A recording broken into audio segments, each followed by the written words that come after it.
player that got leaked. He had a gay OnlyFans a while ago.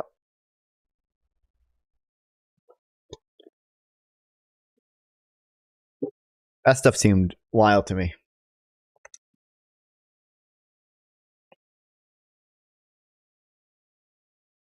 A masterpiece. I think this was when, I don't know, dude, when there were people over, some of them hopped into my stream and were homophobic. Can you believe it?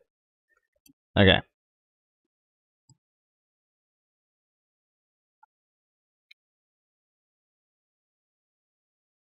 I want to make sure. Live. Numb phone. True.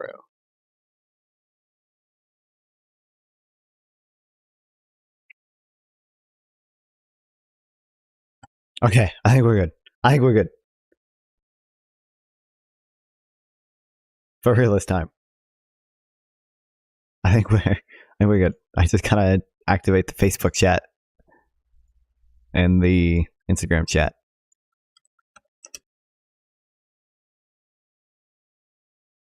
Okay, that works. Instagram. Remember the fitness YouTuber said that drinking seed gives better protein.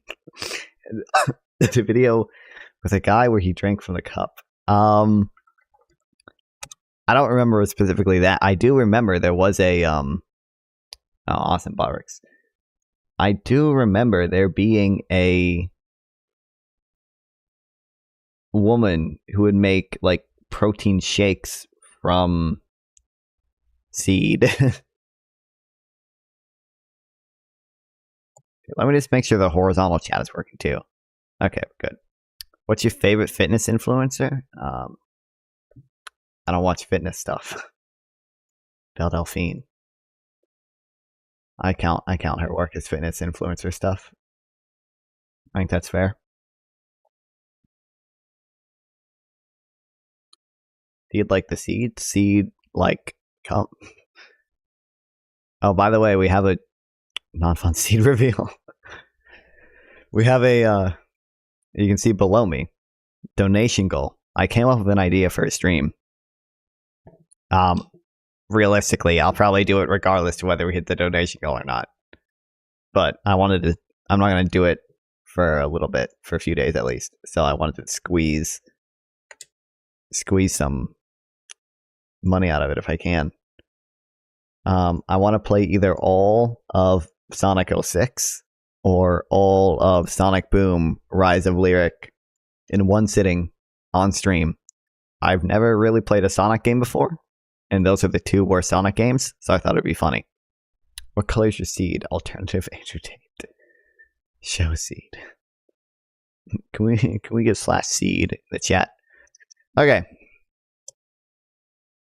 Haven't really been streaming for a few days because people were over, and it was hard for me to stream without them intruding. But we're today. I'm really late, but we're back, and we're doing a /seed. I like the Sonic the Hedgehog cartoons. I don't even think I've watched the cartoons. I think I've only like seen, unironically, like memes of Sonic. Not even like cartoons and shit. Should be fun. By fun, I mean miserable, but that'll make it fun for you guys. I think the people over made me sick, but you know what? Whatever. All right. Oh, this is old. Well, it's not that long. Okay. What's the meaning of NGDP? Nominal GDP. Actually, you know what? Since I might just start off with, there's like some. Hold on. There's like some basic videos that I've already seen explaining it for you guys. Basically, it's the idea that instead of targeting inflation like the Fed currently targets, you should target nominal GDP. You should say the Fed's goal should try to make GDP growth at 4 or 5% per year.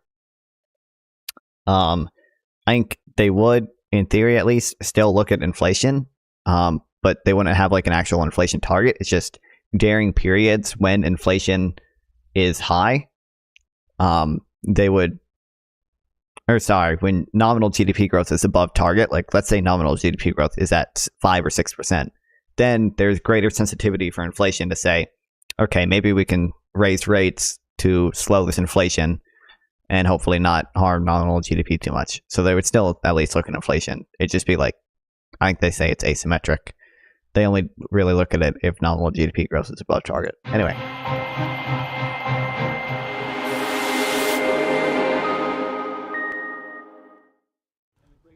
One tool in the armoury of central banks when implementing monetary policy is nominal GDP targeting.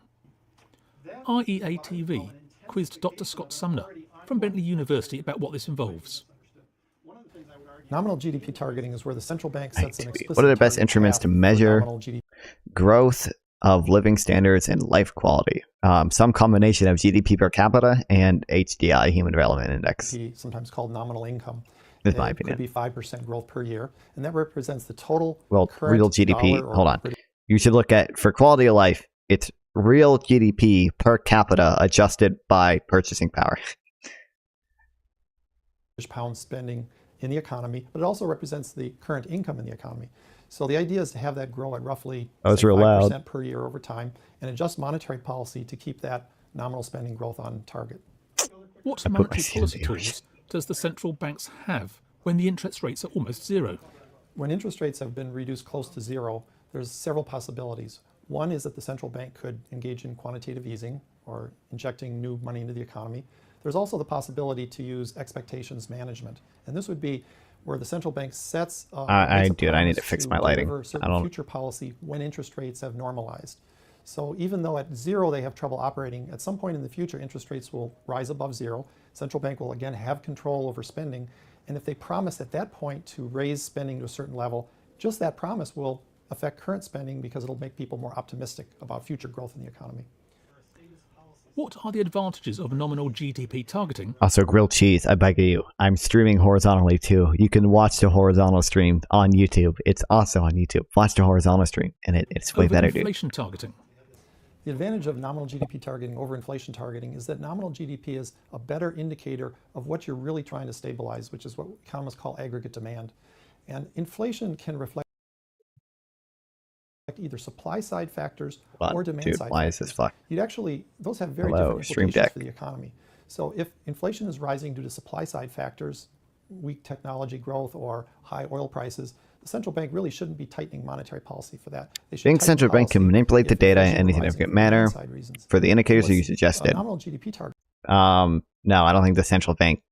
I mean, in theory, they could. I don't think they do, though. It'd be hard to do it in a country as democratic as the U.S. or as democratic and transparent as the U.S. Because there were a ton of different people who try to measure GDP. It's not just a Fed. What up, nerds?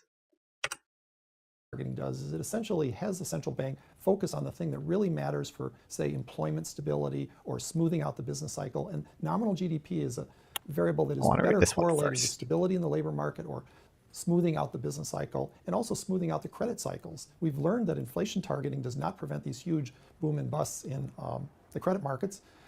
I can't say nominal GDP would entirely prevent them either, but I think it would moderate the cycle relative to inflation targeting.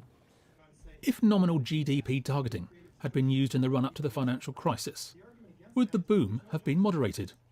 If the central bank is targeting inflation, there's a problem when you have either rapid productivity growth or reduction in goods prices due to cheaper imports from Asia, for instance.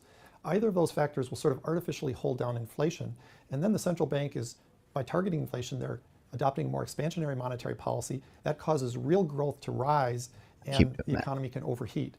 Now, if you're targeting nominal GDP, which is basically the growth rate of inflation plus real growth, during that kind of boom period, you'd have a more contractionary policy than under inflation targeting because you'd be taking into account not just inflation, but also the real growth in the economy, which can become excessive during these booms like the recent cycle before the recession, also arguably the late 1990s in the US during the technology boom. Since 2008, the UK has had a slowdown of productivity. What would then be the benefits of nominal GDP targeting? if there's a slowdown in technological progress or productivity growth, or the economy is weakened by bad regulations from the government, one of the things that will happen is if you do nominal GDP targeting, inflation will be somewhat higher than average during those periods. Now that might sound undesirable, but it's actually better than the alternative, because during a period of slowdown in productivity growth, if you target inflation, what you're essentially going to do is create a situation where you have a lot of unemployment from the adverse supply side factors. And so you're going to take an existing problem and make it worse by reducing employment, reducing the size of the national output.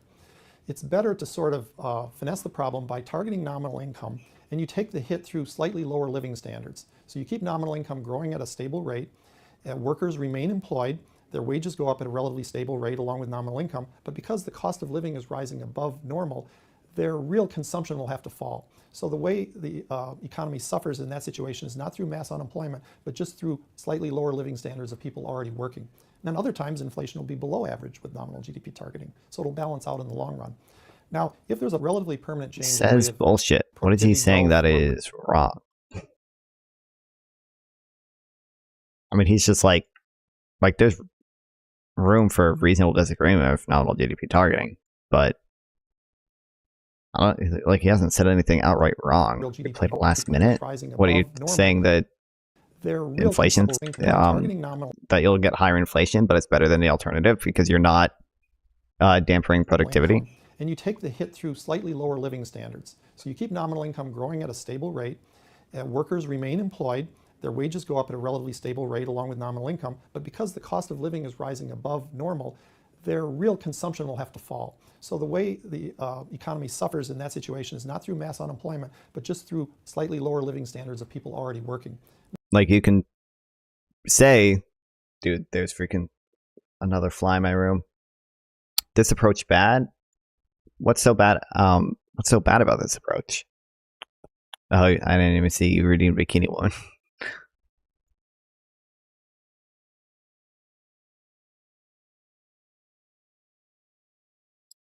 There are not only two options. True. But we're talking about what the Fed can do right now. These are kind of the two things the Fed could do. Like, I would, well, what's the better option? Because I like a lot of big fiscal policy. So I think, like, regardless,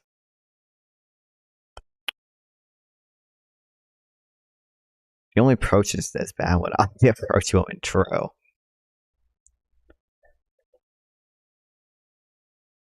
Listen, I'm a big fiscal guy. I wouldn't even care if people are unemployed or if they have to drop real consumption. If we just had strong social safety nets. When you're kind of right. There are other options. He's just saying.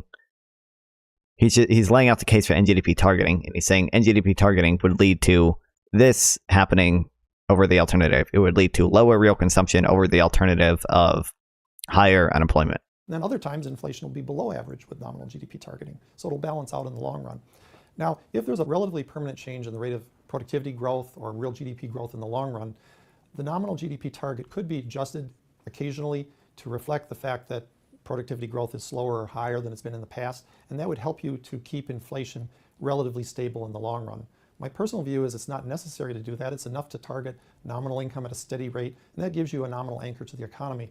But if people are really worried about inflation drifting higher or lower with long-run changes in productivity growth, there is the option of doing every 5 or 10 years an adjustment to the nominal GDP target growth rate to smooth out the inflation in the very long run.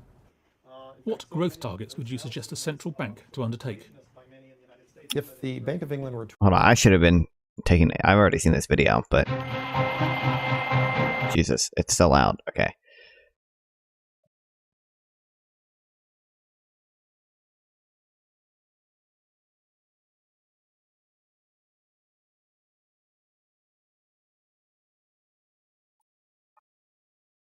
What does nominal GDP targeting entail?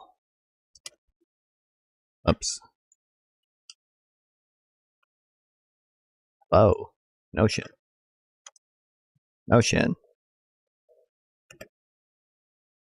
It could be 5% growth per year, and that was sometimes called an explicit target path for nominal GDP, sometimes called nominal income. It could be 5% growth per year. Oh, I shouldn't do picture because I have to go back. For nominal GDP, sometimes called implicit target. University about what this involves. Nominal GDP targeting is where the central banks. From Bentley University about what this involves. Okay. What is NGDP targeting? Question: what inspired your YouTube name? I don't even really know. I played PewDiePie Tuber Simulator, and I somehow came up with the name Nothin.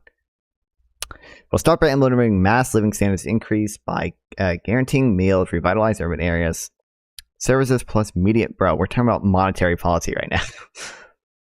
Services plus medium density housing in a significant percentage of urban areas of low and middle income communities. Add housing guarantees, socialized healthcare. I'm gonna agree with you on most of that. I think UBI is good and negative income tax is good, but like literally. We're talking about monetary policy right now. Twitch. So, like, his point is only that nominal GDP targeting would lead to, in periods of high inflation, instead of leading to greater unemployment, would just lead to reduced real consumption. And he's saying that trade-off is better. Monetary policy is implicating this. Is it though? Is it though? Do you know what monetary policy is, brother? To really, I think we should probably socialize healthcare, and I think we should probably give people money for meals and housing. But like, we're just trying to talk about monetary policy right now. He's saying this monetary policy framework would lead to X outcome over Y outcome, and I think X outcome is better for these reasons.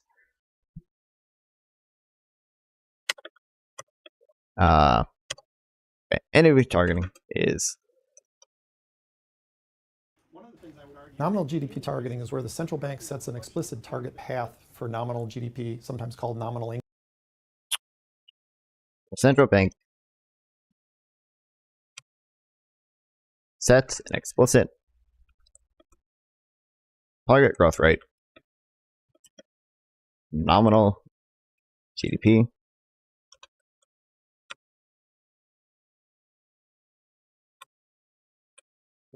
Also called nominal income. Would it be more or less impact on people if you implement any of its two options if you have society bro? I don't even think.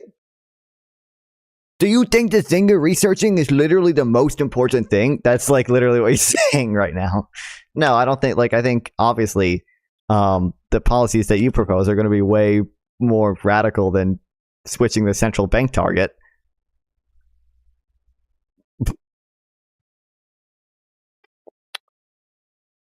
What does Trump stand? Dude, no politician. Dude, I would be surprised if any politician has said anything on nominal GDP targeting. I don't think no one cares enough, dude.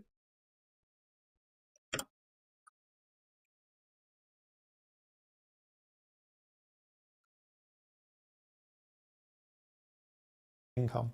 It could be 5% growth per year, and that represents the total current dollar or GDP represents the total nominal expenditures and income in the economy. British pound spending in the economy, but it also represents the current income in the economy. So the idea is to have that grow at roughly, say, 5% per year over time and adjust monetary policy to keep that nominal spending growth on target. What monetary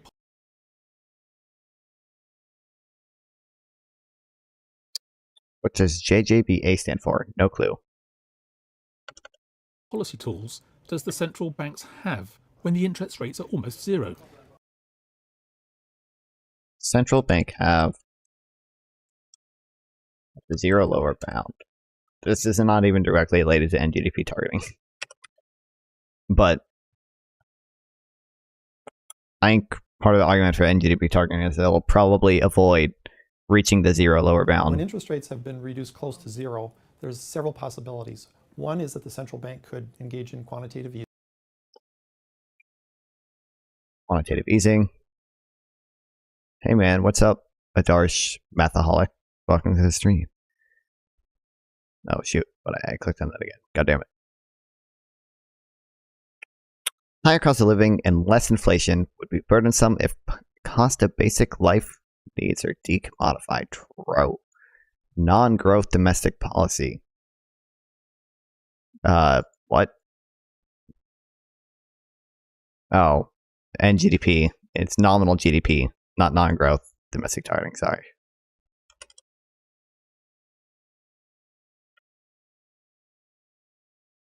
Is that nice about quantitative easing?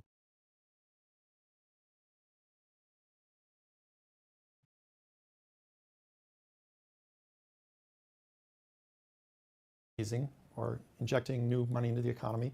There's also the possibility to use expectations management. And this would be where the central bank sets or makes a promise. Expectations management. To deliver certain future policy when interest rates have normalized. So Wow, even though true. at zero they have trouble operating, at some point in the future interest rates will rise above zero. Central bank will again have control over spending. And if they promise at that point to raise spending to a certain level, just that. True. Okay, I don't care about this question. What are the advantages of nominal? Oh, it equals JoJo's Bizarre Adventure. Wild. I could have guessed that. You were talking about JoJo earlier. What are the advantages of NGDP? I think technically it actually is lowercase g, but doesn't matter. NGDP target. Nominal GDP targeting over inflation targeting. The advantage of nominal GDP targeting over inflation Blah.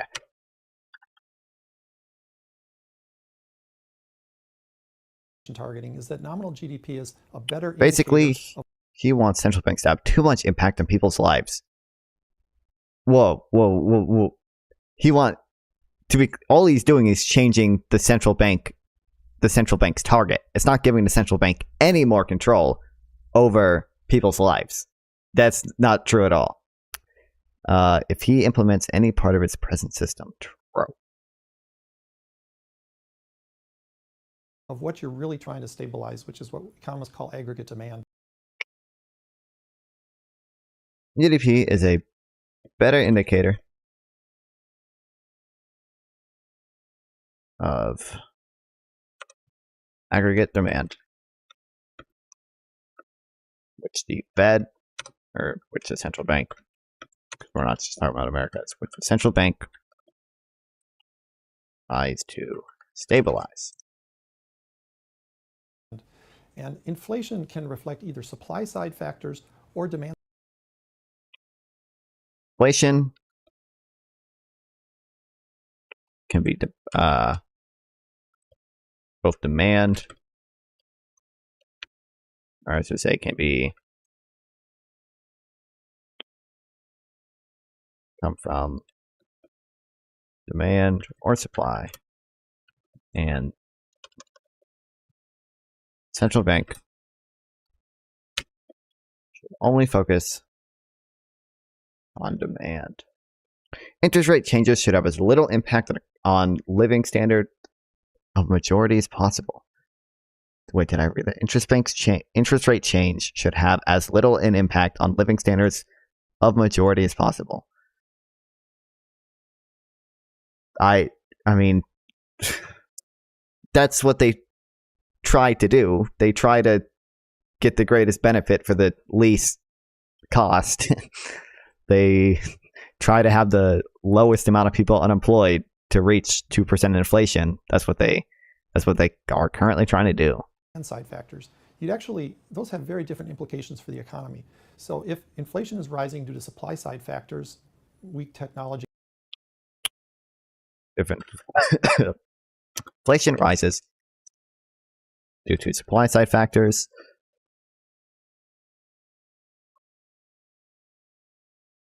Growth or high oil prices, the central bank really shouldn't be tightening monetary policy for that. They should tighten policy if inflation were rising for demand side reasons. Central bank should not tighten policy monetary policy. And what's nominal GDP targeting does is it essentially has the central bank focus on the thing that really matters for, say, employment stability or smoothing out the business cycle. And nominal GDP is a variable that is better correlated with stability in the labor market or smoothing out the business cycle and also smoothing out the credit cycles. GDP better correlated business cycle. And I'll let it be. Inflation is lagging at best and non-cyclical at worst. Unemployment per se is bad. They're getting training in the meantime. Get to have benefits and employment checks subsidized by the state. Well, I mean, I would agree with you. It's not, obviously unemployment is not intrinsically bad, but involuntary unemployment en masse is usually going to be bad. Usually you try to keep that low. Huge boom and busts in the credit markets. I can't say nominal GDP would entirely prevent them either, but I think it would moderate the cycle relative to inflation targeting. If nominal GDP targeting had been used in the run-up to the GDP targeting would smooth out business and credit cycle better than inflation targeting. the financial crisis, would the boom have been moderated? If the central bank is targeting If the central bank was targeting NGDP prior to the 2008 crisis, would the boom have been moderated? targeting inflation, there's a problem when you have either rapid productivity growth or reduction in goods prices due to cheaper imports from Asia, for instance. Either of those factors will sort of artificially hold down inflation, and then the central bank is, by targeting inflation, they're adopting a more expansionary monetary policy. If supply side factors bring down inflation, the Fed tries to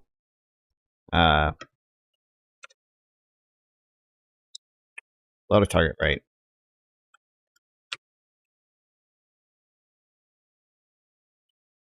Central bank, you share the notes you take in a public space. Some of them are public. The Israel-Palestine things are public.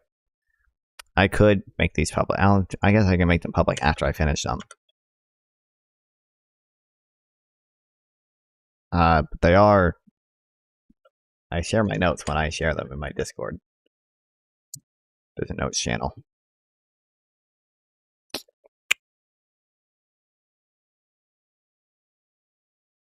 That causes real growth to rise and the economy can overheat.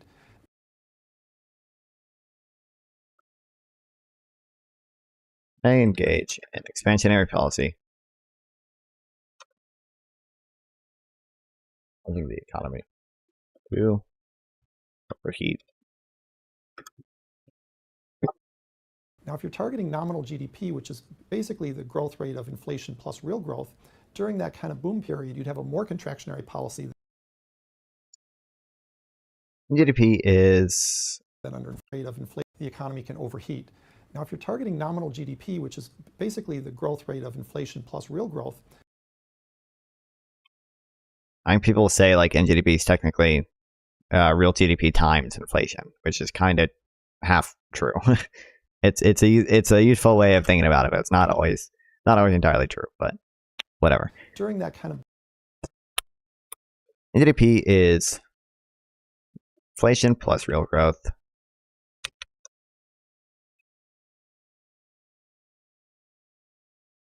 So much cockiness to recommend monetary policy in a society that's not supporting people to have basic needs covered.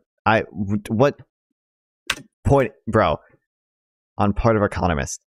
So what are we? We're not allowed to talk about monetary policy, like, you understand, he literally, the point of arguing for a better monetary policy is that it will make people's lives better. Like, that's what he's trying to do. And you're just saying, wow, I can't believe he wants to make people's lives better. I can't believe he doesn't want to, you don't even know his other opinion. He probably, I mean, I don't know his other opinions. He's probably more libertarian leaning, but he probably wants at least some of the programs that you're talking about to give poor people money and stuff to survive. But, like, what a dumbass point. Okay. Boom, that causes real growth to rise. And Okay. I'm going to have my famed Instagram reel describing this. Oh, I can't skip ahead in it. Or just NGDP. It's the novel. Oh my god, it's so loud. I do it. Screw awesome Instagram. Sick, dude. Hold on.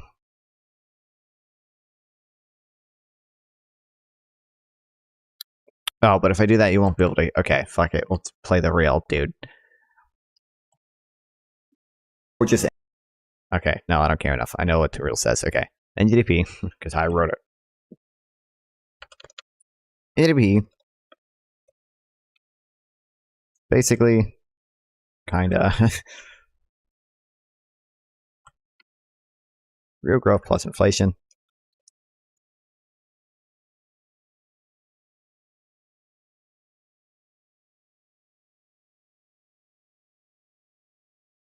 Take into account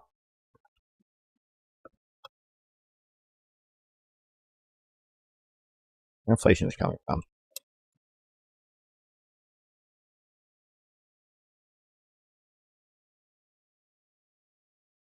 Decreasing. How would you feel if the measures you propose as economists would fail to impact positively because of the policies that cannot change due to political consensus? What do you mean? Like, his argument is that this would help people's lives.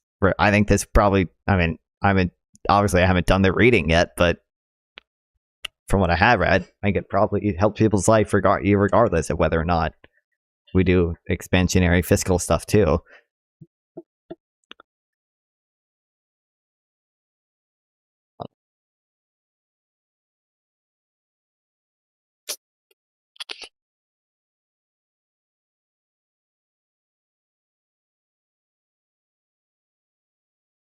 Supply side issues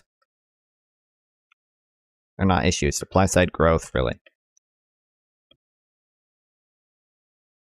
NGDP targeting would have more contractionary policy.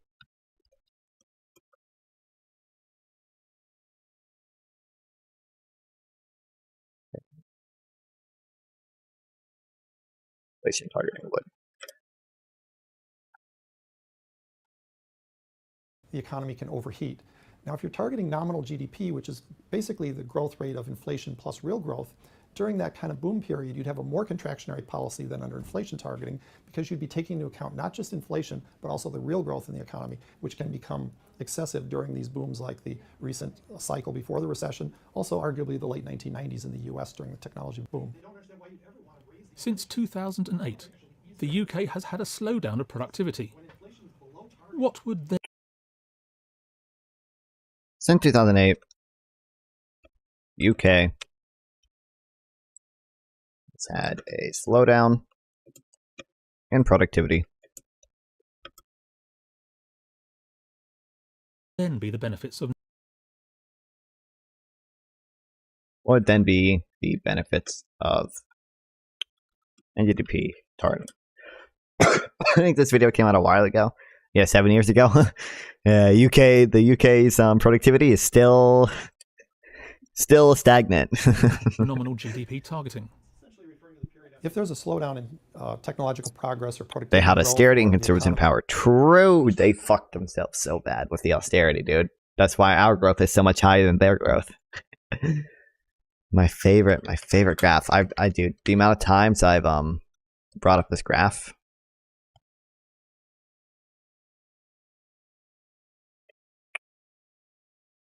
Ah, god damn it, dude! I have it saved. I should just make a Notion thing that's like graphs I really like to bring up a lot.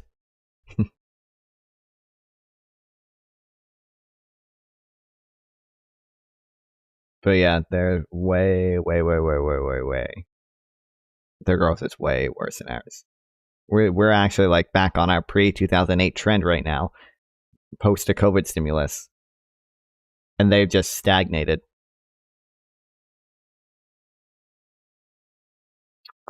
If I can find it, there we go.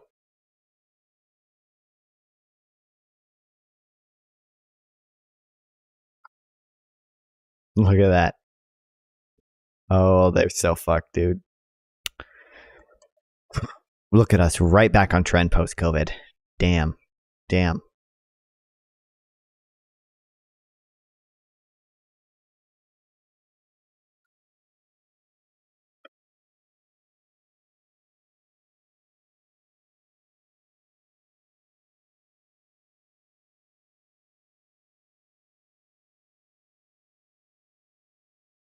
Okay, screw you, Grammarly. Oh, cool.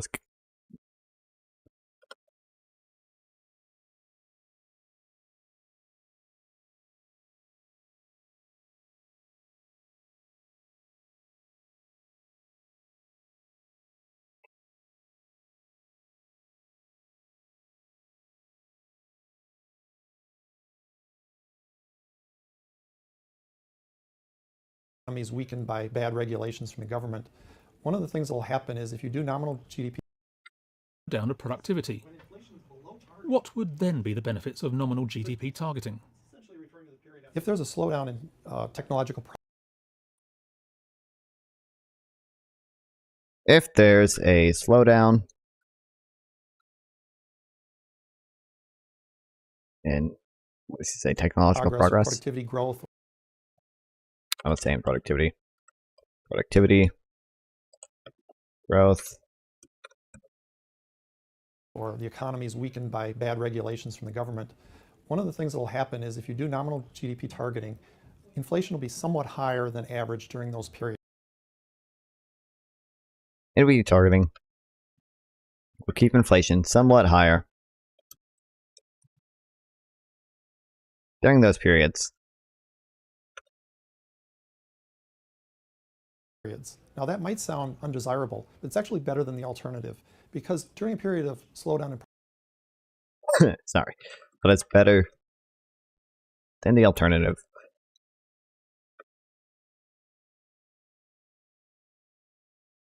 productivity growth, if you target inflation, what you're essentially going to do is targeting inflation during periods, and actually most of the European banks have a single mandate, so they don't even target unemployment at all. We at least nominally have our dual mandate, which is theoretically aims for maximum employment, although we have an inflation target but not an unemployment target. So, there is that.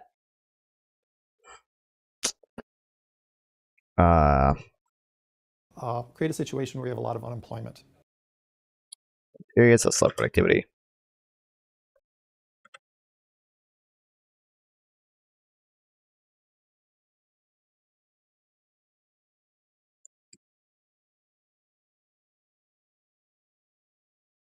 Employment will rise from the adverse supply side factors. And so you're going to take an existing problem and make it worse by reducing employment, reducing the size of the national output. Which makes productivity worse.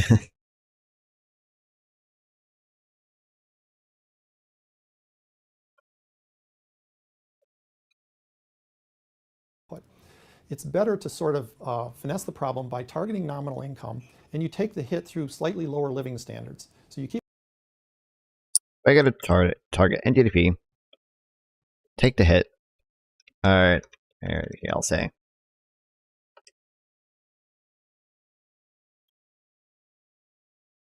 Suffer the cost of lowering living standards through a reduction in real consumption during inflationary periods than suffer the cost greater unemployment and actually slow growth. What do you think about the government offering financial incentives to encourage people who want to adopt teens from developing and poor countries instead of conceiving/developing babies? I mean, I'm not necessarily opposed to it. I don't think do those policies work? Because I know there's a lot of evidence to show that like policies that try to incentivize people to have babies don't like almost never work. Like I think South Korea is literally offering couples like $60,000 to have kids, and people still aren't having kids. So I'd be very curious if those policies work. If they actually work, then I probably wouldn't be opposed to them. But I'm kind of guessing that they don't work. Keep nominal income growing at a stable rate. Workers remain employed. Their wages go up at a relatively stable rate along with nominal income. But because the cost of living is rising above normal standards, so you keep nominal income growing at a stable rate. Keeping NGDP growing at a stable rate. And you take the hit through slightly lower living standards. So you keep nominal income growing at a stable rate. Workers remain employed. Their wages go up at a relatively stable rate along with nominal income. But because the cost of living is rising above normal, their real consumption will have to fall. So the way the economy suffers in that situation is not through mass unemployment, but just through slightly lower living standards of people already working. And then other times inflation will be below average with nominal GDP targeting. So it'll balance out in the long run. Now, if there's a relatively question will be, hello, silent supremacist. True. Permanent change in the rate of productivity growth or real GDP growth in the long run, the nominal GDP target could be adjusted occasionally to reflect the fact that productivity growth is slower or higher than it's been in the past, and that would help you to keep inflation relatively stable in the long run. My personal view is it's not necessary to do that. It's enough to target nominal income at a steady rate, and that gives you a nominal anchor. I think about wannabe percents getting to wannabe parents, you're just spelling it wrong, to get to adopt teens instead of having babies reduces constitute of pregnancies impact on productivity / healthcare. Oh, that is also true. Yeah. To the economy. But if people are really worried teens about can start working earlier too. Or lower with long-run changes in productivity growth, there is the option of doing every 5 or 10 years an adjustment to the nominal GDP target. Especially when we should practice abortion so they get a future. True. What growth targets would you suggest a central bank to undertake? If the growth targets shouldn't get pregnant at the young age. That's also true, but what are you gonna do? Should a central bank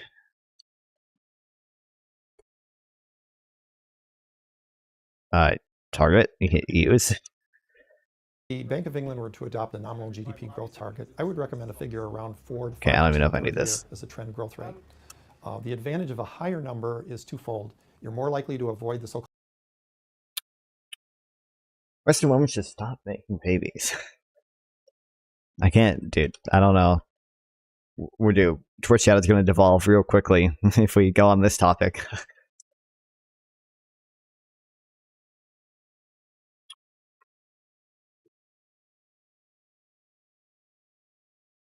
A target growth rate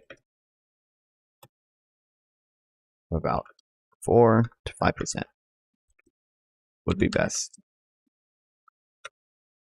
Advantage of a higher target is 1, avoids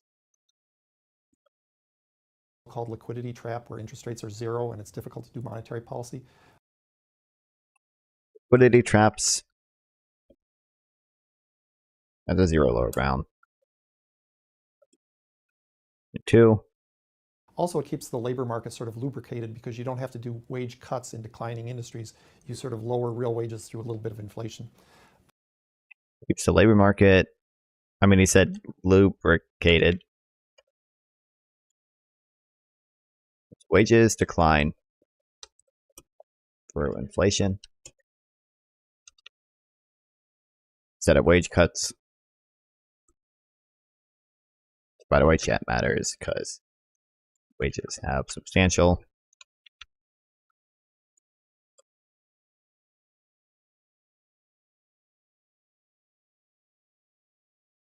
Upwards. Nominal rigidity. Why don't you get a pen and paper? Because I like this better. I have paper notes as well, but I like Notion better. I can share it with people. I can change it easier. So like, if I want to like drag this around, I can just do that. Yeah, it's nice, and I can do this. Also, stream can see it. That's the big thing, is that like I can use it while I'm on my computer, and I'm on my computer on my computer way more than I am on pen and paper. So The disadvantage of a higher number is that also there's spell check. There's spell check on this. the higher the rate of growth in nominal GDP, the more tax you're putting on capital, because Disadvantage for higher target. It's the increased tax capital.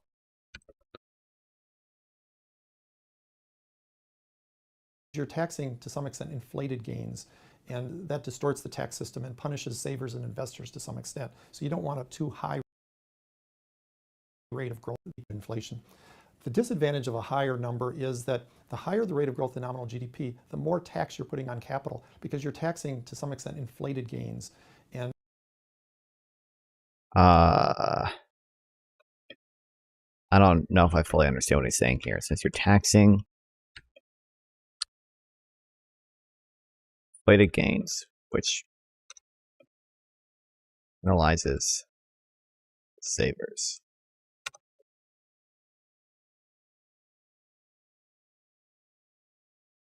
that distorts the tax system and punishes savers and investors to some extent. So you don't want a too high rate of growth in nominal GDP. And I would say a 4 to 5% compromise would be reasonable for Britain, maybe a little lower for Japan, maybe 5% for the United States. It depends on various factors.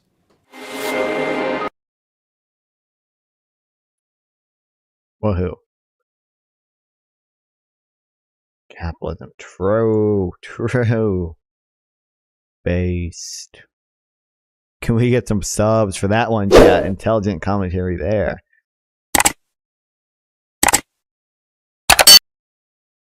This guy gets it. You know what I did today, chat? Oh, fuck. Oops. I expanded my liberalism wall. You can't see it. Hold on.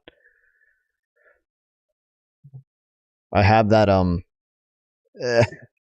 this cannot be the best way to do it. You see that? That's the poster. I can show you it. That says steer clear of the populist tides, and on one side it's reaction, and on one side it's revolution. And then the other one. Are you Russian? No. Also, how did I mess up the chat? There we go.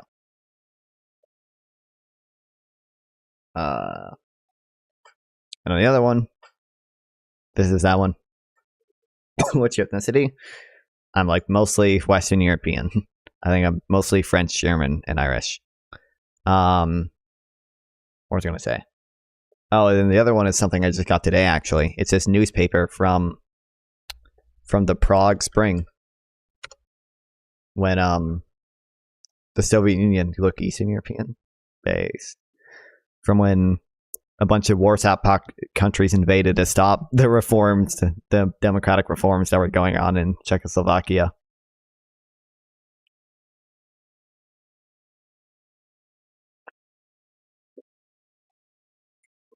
Anyway, now we gotta start some beef, okay? Between me, listen, I love Jerome Powell, but I gotta hear his take on NGDP targeting.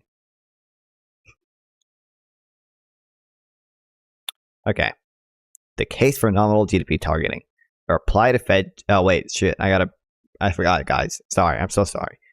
Minecraft parkour gameplay vertical. I'm so sorry. I can't believe I forgot.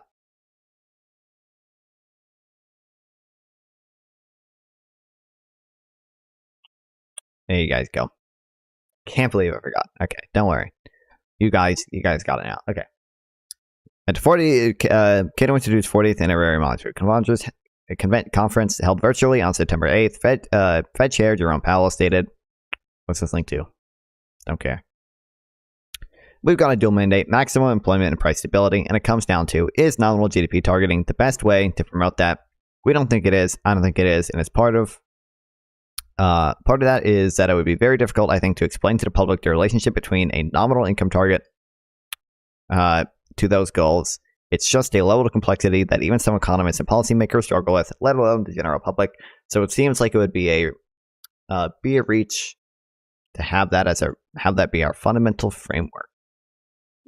In other words, Powell is concerned that the estimates of the trend growth of output are highly uncertain and that a decline in trend growth would require higher inflation.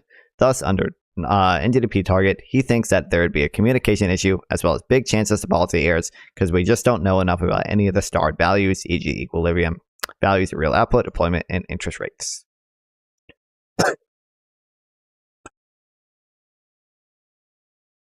Fed Chairman Jerome, I don't know what spell his name. We're gonna copy it.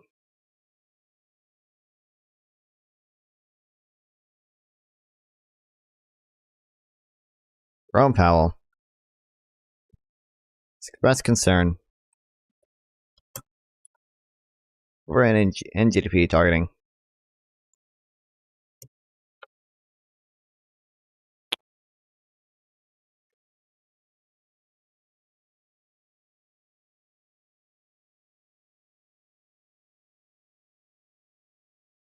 in part because he fears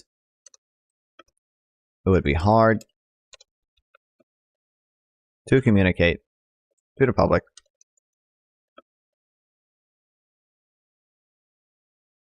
how higher GDP growth would help pursue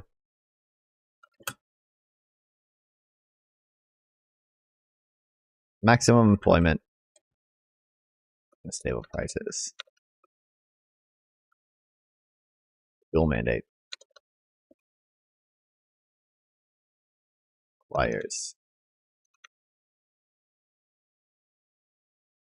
I don't even know. I'm pretty sure like one of the. I don't think I hope they get into this. I think it'd be easier to tell the public, hey, we're going to aim for higher nominal GDP, and then we can kind of whisper on the side, and a side effect of that might be a little bit of inflation. Than it is to say right now, since we target 2% inflation, if inflation falls below target, the Fed is supposed to try to bring inflation up, which they have done in the past. Like they don't want inflation below 2%. I think it'd be easier to tell the public, hey, we're gonna aim for higher, you can call it income, higher nominal income, because that's what it is. It's income too. Than it is to say, hey, we're actually going to reduce all your incomes through increasing inflation. People aren't educated enough to even know that it would, or that those are the same thing. But okay, anyway. In other words, Powell's concerned that estimates of the trend growth or output are highly, also that. Okay. This article counters Fed's Powell's contention that NGDP targeting, although interesting, is not suitable for Fed's fundamental framework for the conduct of monetary policy. He prefers to stay within the current floor system with its administratively set interest rates on reserves and reserve repos, a large balance sheet, flexible average inflation targeting. Yet that system itself is complex and hasn't worked to prevent inflation from rising to a 40-year high. A close examination of NGDP targeting shows that it is not as complex as Powell contends, that the information requirements implemented are less erroneous than other current operating procedures, and that it's superior to either a price level rule or inflation targeting. I don't do the information thing too. Inflation is way harder to fucking measure than nominal GDP. Inflation, the way we like adjusting all the weights and stuff for CPI and even PCE, that's hard to do. The substitution bias, inflation is super fucking hard to measure, and then even once you get it, it might not even be cyclical. You go through all the effort to measure inflation just to not even know where it's coming from. Don't even know if it's cyclical or not. Don't even know. While Powell thinks NGDP targeting is interesting and works very well in models, he's reluctant to adopt that monetary framework, primarily because it seems difficult to implement from a practical standpoint. He also doesn't think it's practical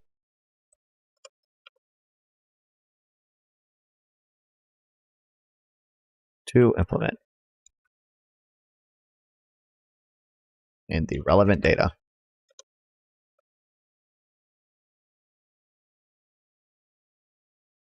Wired is, what do you call it?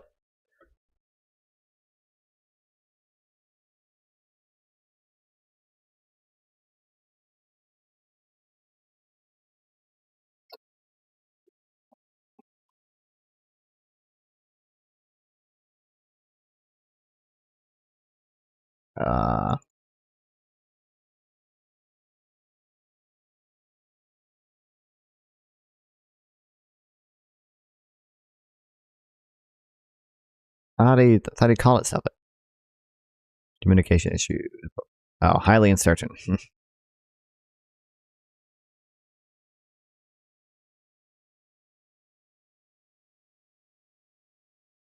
Oh, because we just don't know any star variables.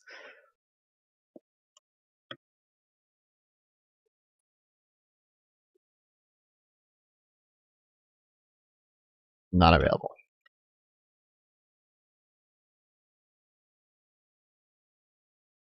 The complexity issue, okay.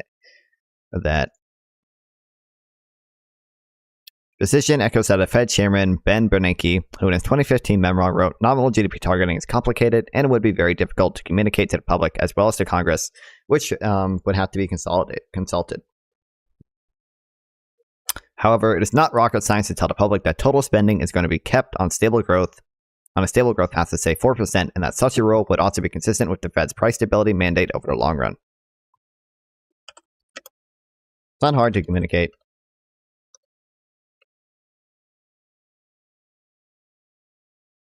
To the public, the Fed wants to maintain stable 4% increase in spending. I ain't argue. Well, people understand inflation more than they understand nominal GDP, just because we talk about inflation way more than nominal GDP. But like, it should not be that hard. You should be able to. I mean, if we just talk about nominal GDP, people don't understand what it is. Again, inflation is. People don't understand inflation because there's a million different ways to measure inflation, and they all tell you different things, and they're all flawed in their own different ways. Like, it's a super complicated thing when it comes to measuring inflation and then figuring out what that inflation means. People don't actually understand inflation. They just understand price of grocery go up, Joe Biden inflation.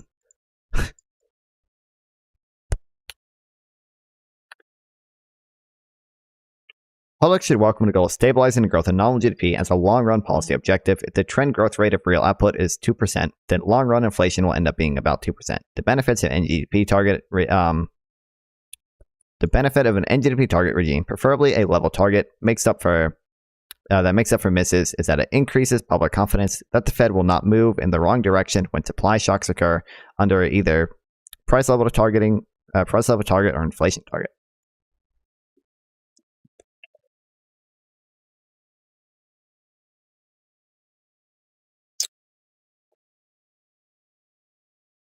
Should also increase public confidence that the Fed will mess up. Supply side shocks occur. Yeah. Supply shocks influence inflation.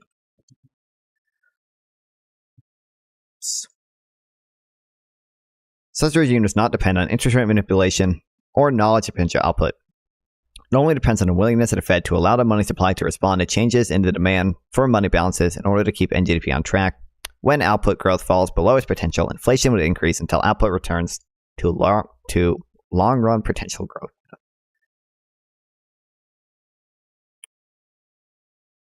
Hold on.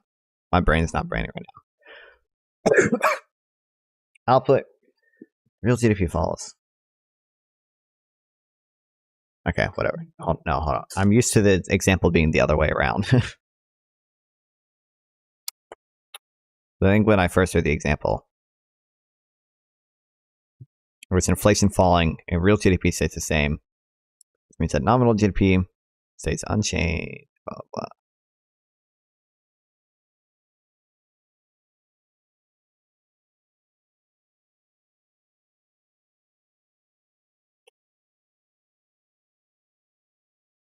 I don't know why I didn't put any comments in here.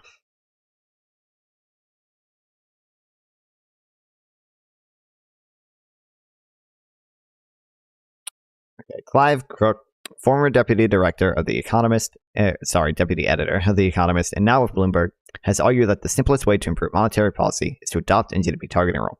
Drawing back on the words of Scott Sumner and David Beckworth, Crook makes strong. We just watch a. Oh, what is this? Oh, more stuff to read. Let's go. 42 pages. maybe we'll read it one day.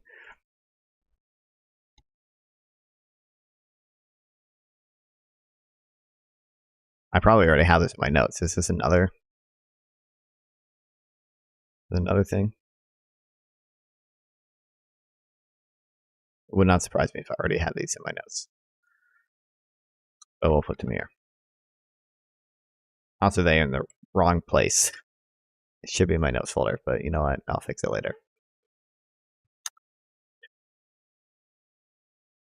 Crook makes a strong case that such a rule would not only make monetary policy more transparent in normal terms, but even more so in turbulent times, especially now with significant negative supply-side shocks. The Fed's ability to create money out of thin air means it can directly influence the money value of total output. Yet, as Crook notes, the Fed cannot control how much NGDP growth is from higher real output and how much is from higher prices, the quantities it cares about. Using NGDP as an immediate target to guide monetary policy recognizes this, unlike the dual mandate of full employment, stable prices, it acknowledges the limits of what the Fed can do.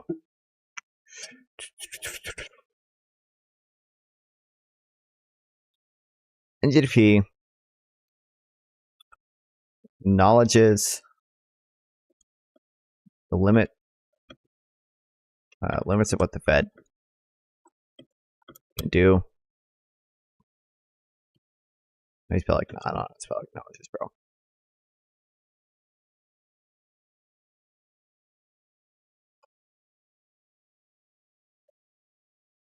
Only focusing on the demand side inflation.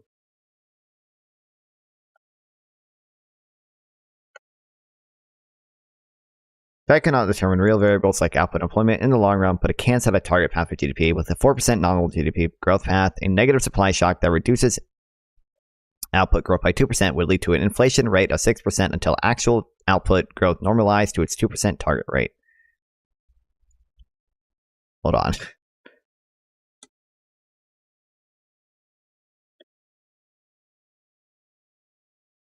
Okay, I don't see why this is necessary. Okay.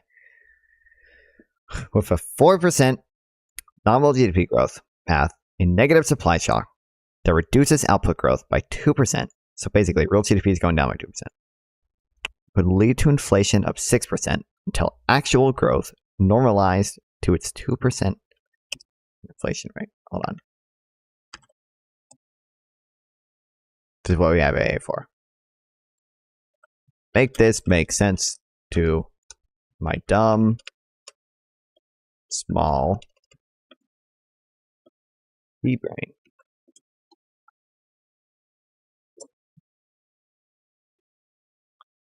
Understand that? Okay.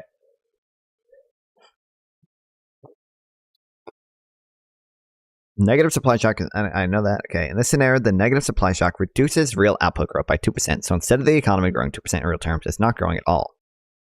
However, nominal GDP growth is still targeting 4%. If real growth is GDP, all that 4% shows up in inflation. It's even worse than that. Remember, we started 2% inflation already built in. So now we have 0% real growth, 2% built-in inflation, 4% additional inflation to meet real GDP target.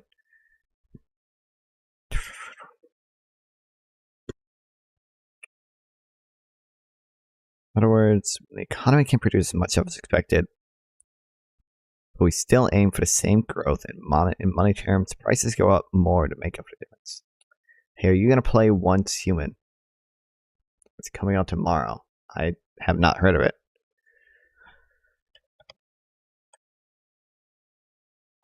Probably not. What is this? RPG under the banner.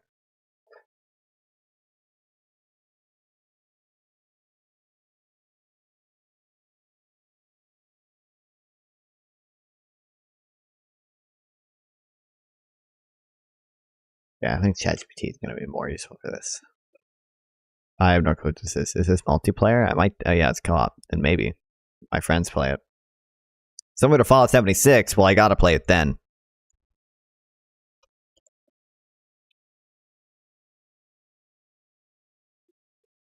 George Crossing stuff. Okay.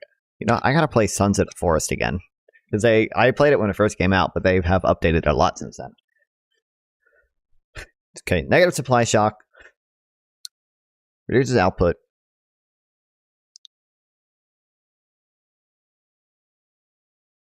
With 4% nominal GDP growth and a reduction in real GDP growth by 2%. Inflation would temporarily rise to compensate for lower real output.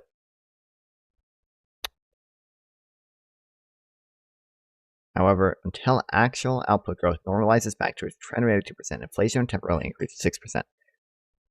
This happens because nominal GDP growth is not immediately affected by this shock to real GDP growth. It takes time for it to. Okay. FYI, AZ using the full shit version of GPT 4.0. What is this? Oh, but don't you have to pay for that?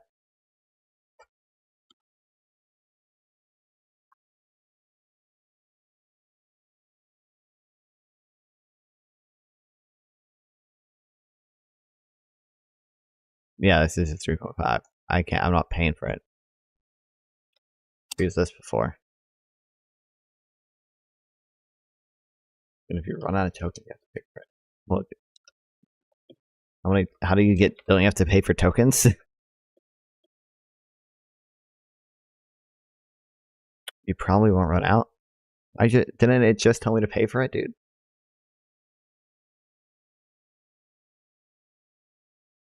Or can I do it in a playground with free tokens? Do I get free tokens in a playground still?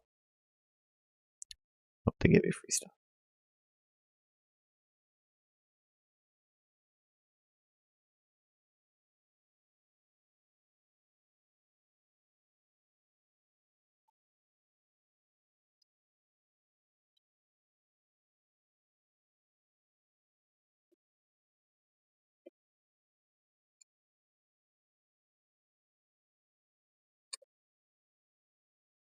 Nice. Dox yourself? How did I dox myself? I doxed my email. I don't care about people knowing my email. You've reached your... yeah, see, I don't have tokens, dude. 4% nominal GDP growth applied by total spending in the economy measured in real prices is set to grow by 4% annually. Negative supply shock occurs, such as a sudden increase in oil prices or disruption in supply chains. It reduces the economy's ability to produce goods. This reduction by 2% means GDP growth falls below its trend rate. RIP. Did I really only leak my email? Okay, whatever.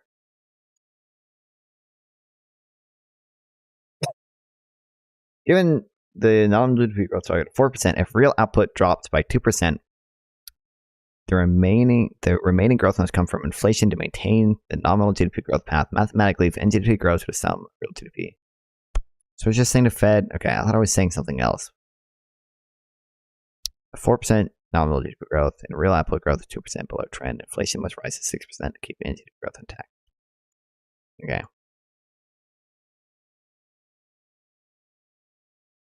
Because this is just talking about the same thing this guy was talking about down here. which is that which was a slowdown in productive growth. NGDP targeting keep inflation somewhat high, but it's better than the alternative. It keeps people employed, in theory.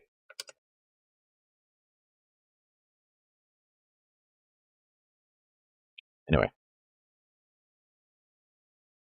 Consequently, Cook recognizes that under a credible NGDP targeting regime, a firm commitment to maintaining steady growth in NGDP will put the guardrails up to defense in longer run inflation, and Fed would have to take account every deviation in output inflation, something that, try as it might, it can't actually do. The current inflation fighting episode is a great example of this problem, as in they can't take into account for the spike. They can't account for the spike and haven't been able to control it. Like Crook, Carola Binder, an economist at Harvard College, also pointed to the relative simplicity of adopting a level growth target for NGDP. Writing for the Cato Journal, Binder 2020 argues this is probably already in my notes, dude, but I think it is. Yeah, it's in the next thing.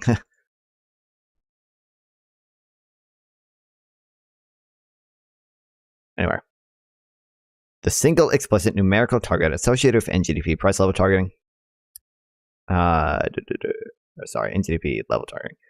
Should make it easier for the public to verify whether the central bank is doing what it's promised to do. Easier for the central bank to justify the policy stance at any point in time, improving transparency and accountability. The single target will make it harder for politicians to argue that the stance of policy is too easy or too tight. Single explicit target.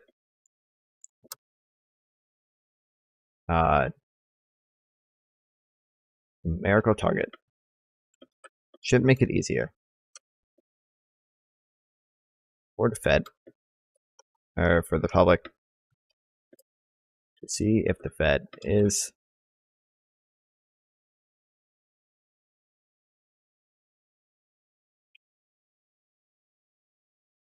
doing what it has promised.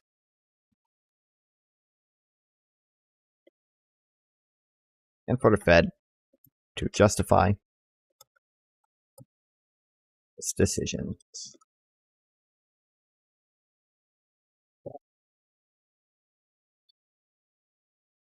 In sum, there's a strong case to be made for NGDP targeting based on its simplicity and consistency with long-run monetary stability. The information issue.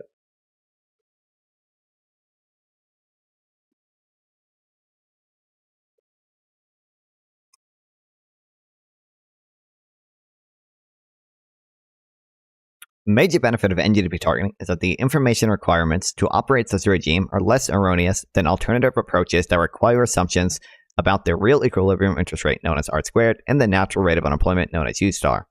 Or sorry, R star.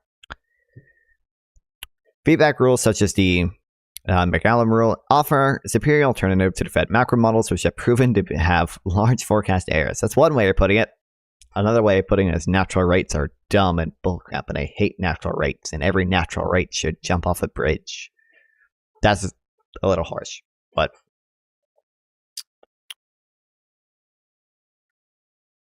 GDP targeting does not require data that is as I'm pronouncing that right.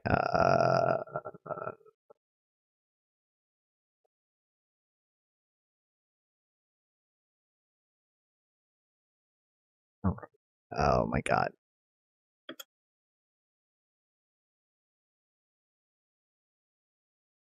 No, shut up. No. Go back. No. Hey, my headphones are on call mode now. Onerous. Okay. Okay, my headphones are fine now. Okay. Thank God. Onerous and alternative approaches. Okay.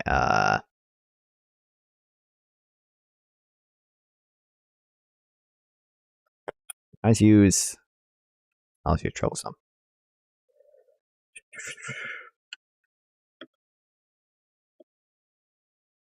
The data required.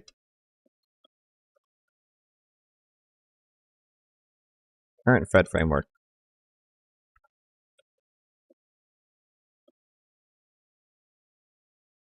Such as the natural rates of interest. Yeah.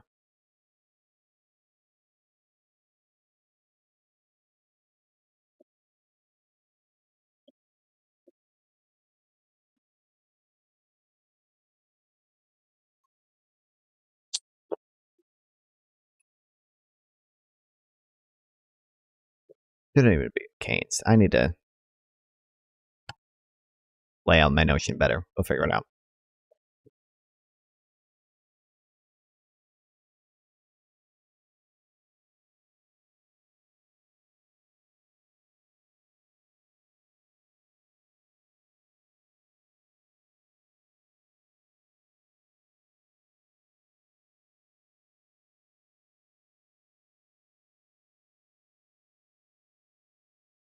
There's my graph.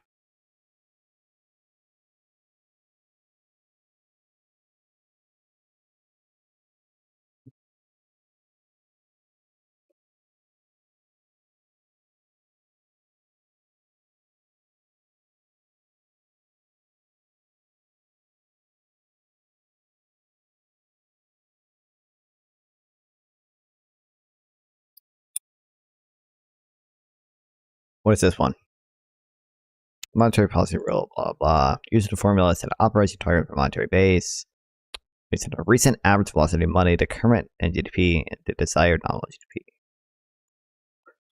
GDP. Taylor.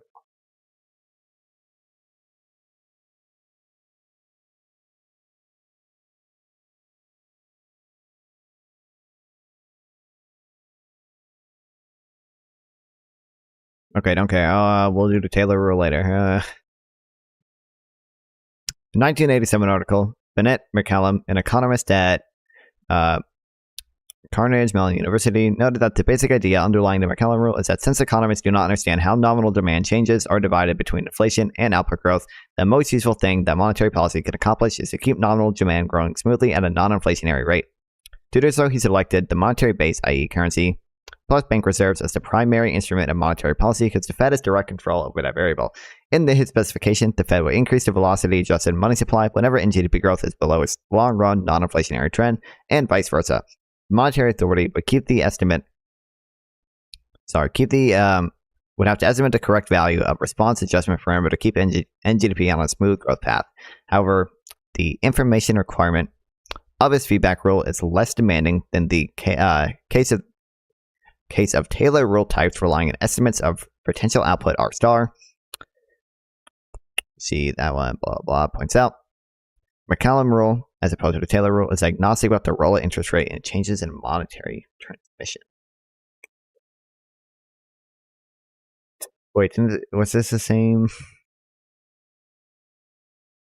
Oh, sorry. The feedback rule offers superior alternatives. Okay.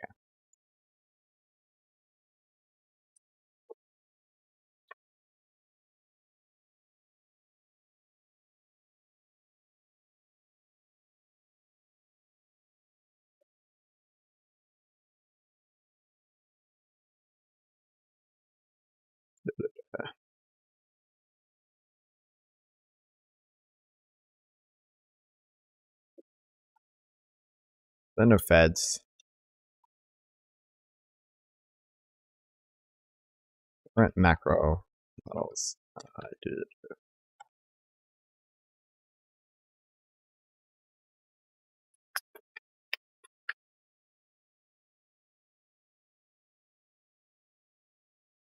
Economists do not understand how nominal demand changes are divided between inflation and output growth.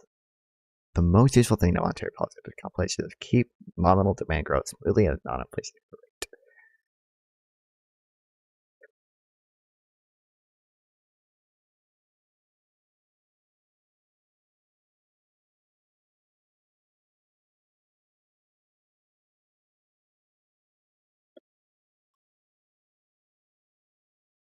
With this rule, the Fed would increase the velocity adjusted monetary base, money supply, whatever NGDP is below its target run, inflationary trend, and vice versa. Monetary authority would have to estimate the correct value of response adjustment to keep NGDP growth on a smooth path. Our information required for it to be proposed less demanding than a case of a Taylor type rules relying on estimates of potential output.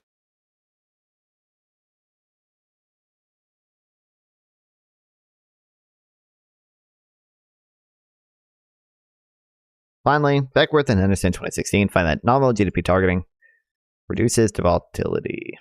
Oh, more stuff to read. Let's go, chat.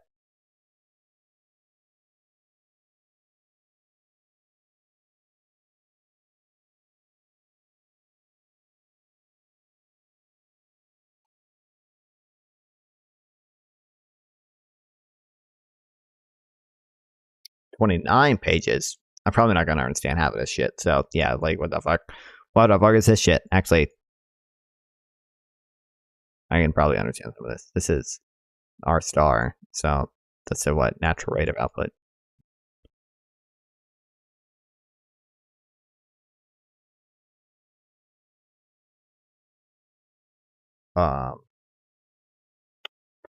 It tells you down here. Inflation. This is the output gap. Okay, anyway.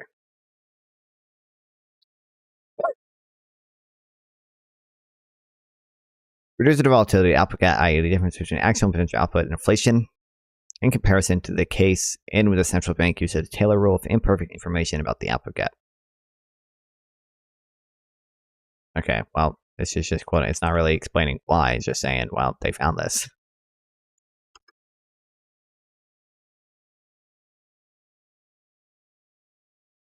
Backward 2019 elaborates by showing that with the Taylor rule, the Fed needs to know both real and potential GDP in real time. However, under NGDP retargeting regime, the central bank only needs to know NGDP in real time.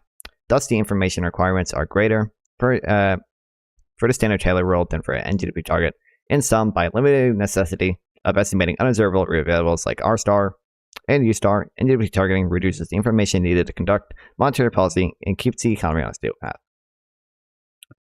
Inflation is also hard to measure in real time. Inflation, R star, and U star. All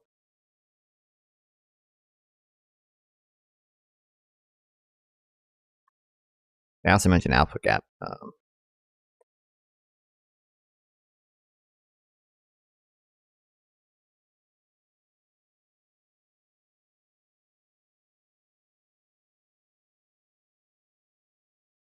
Are hard to measure in real time. And GDP targeting does not require them to be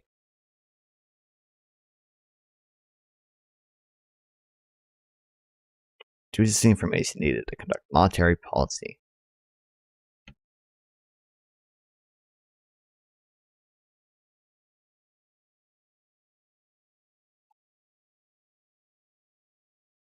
Comparative advantage issues.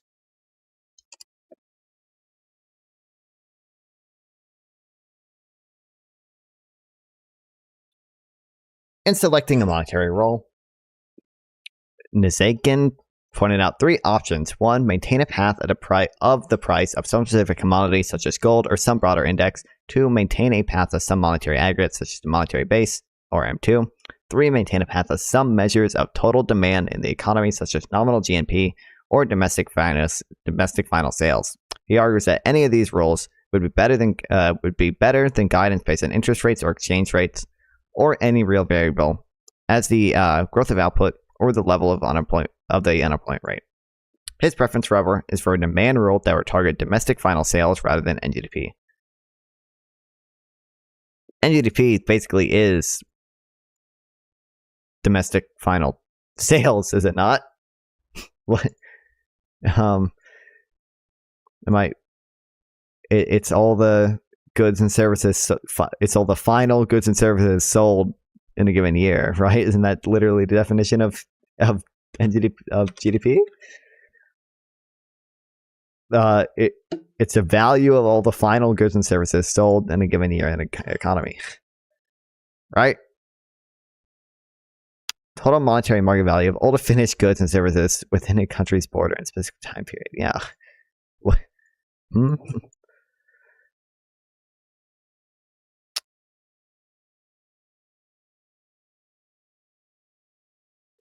total value of all goods and services produced in a given time period. Less than okay, whatever. Okay. Maybe it's just not. Maybe it's only counting consumption and not investment or government spending or exports. Maybe that's what it means. It just means consumption and not the other parts of GDP.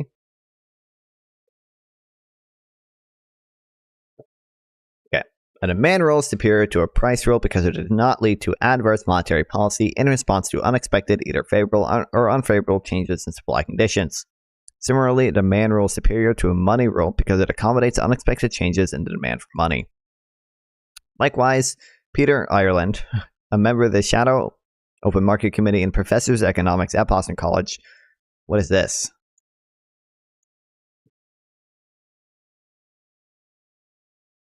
Independent group of economists, first organized by Carl Brenner, provided moderate alternative to the views of monetary policy and inflation effects than the prevailing Federal Reserve. Led me on the Shadow Open Market Committee, bro. Actually, I probably agree with the Fed's. the Fed's decisions way more than the monetarist alternative. Blamed the great inflation squarely in Federal Reserve policy that defeated excessive money growth.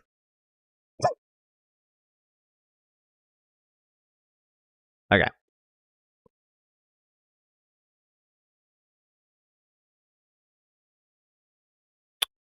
That's an NGDP level targeting rule would improve upon flexible average inflation as practiced since 2019.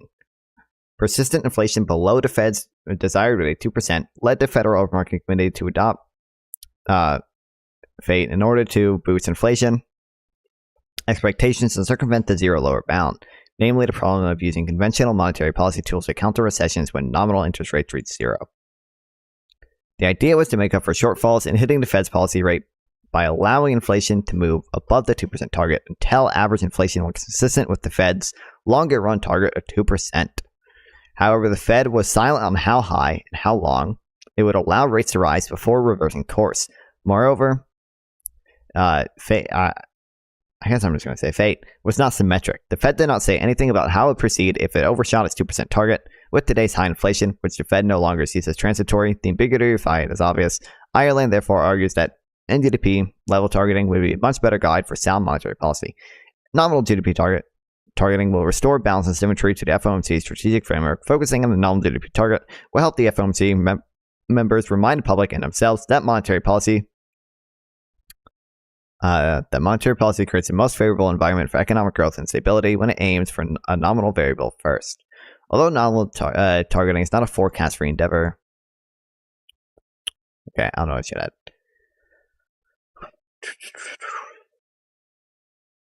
Okay.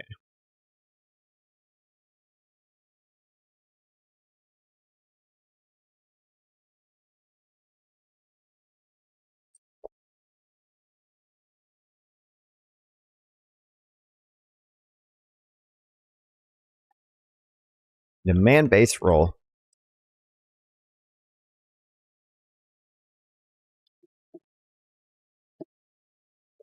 Demand rule.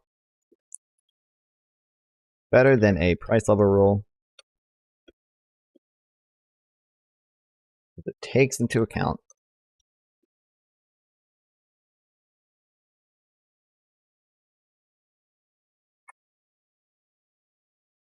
supply shocks,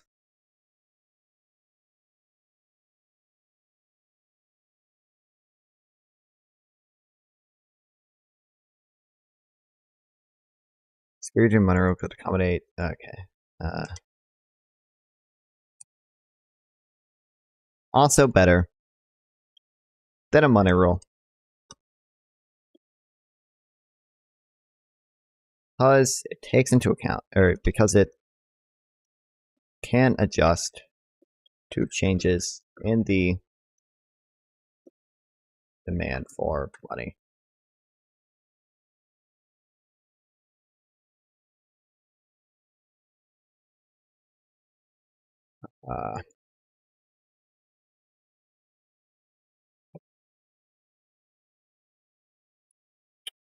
NGDP level targeting would improve on the Fed's ambiguous, flexible average inflation targeting. It's practiced since 2019.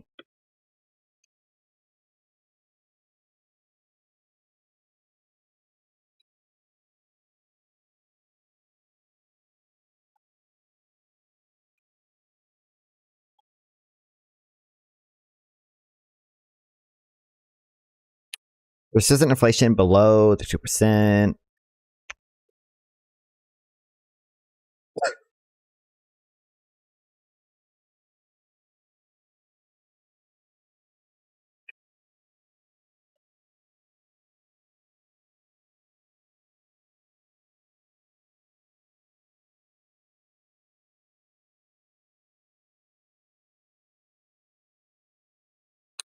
Okay, nominal GDP would target. Okay, whatever. Okay.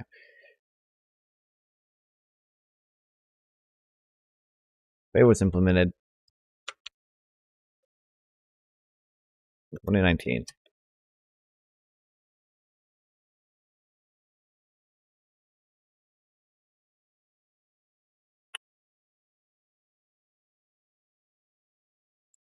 When inflation began to fall below the Fed's 2% target.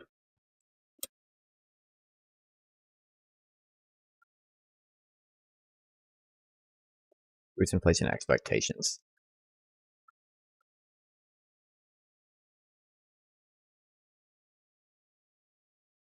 Fed would let inflation rise above 2%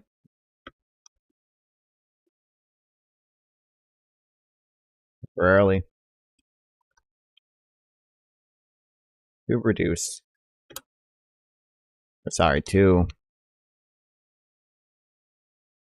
reach its long-term average of 2%.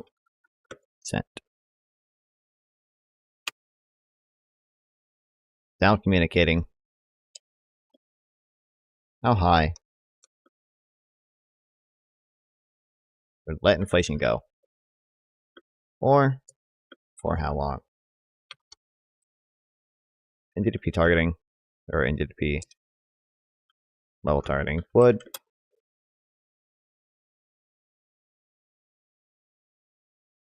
be a much better guide for monetary policy.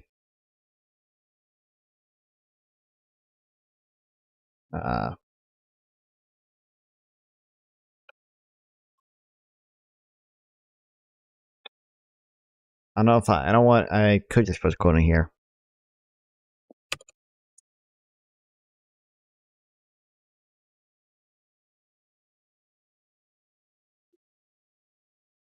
Like rating the most stable by focusing on the most stable environment for economic growth.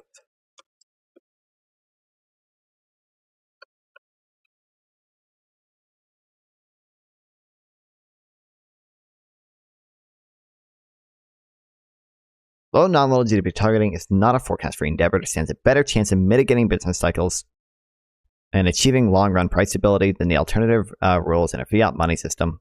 Indeed, hold on, it says fee. Okay. Indeed, the Fed implicitly followed a demand rule from early 1992 through early 1998 by keeping aggregate demand as measured by final sales of domestic purchases on a steady growth path of 5.5% per year, despite supply-side shocks. The Fed departed from that path in the first quarter of 1998 through the second quarter of 2000 by allowing demand increases at an annual rate of 7.2%, resulting in CPI inflation increasing about 2 percentage points relative to 1998.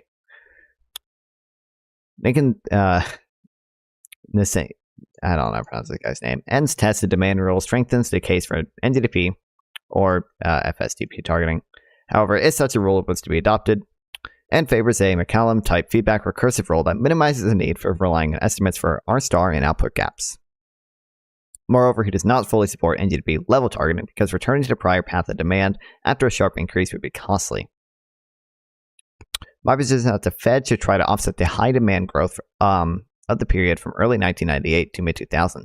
This would require unusually low demand for a period of time until demand was back to its prior trend. The future output cost of such a policy seems higher than any value of reversing the prior price level effects of high demand growth. Maintaining the demand rule, I suggest requiring offset small differences from the target path not a large difference developed in early 1998. Instead, the Federal Reserve was trying to establish and maintain a new 5.5% demand growth path based on the current level of demand.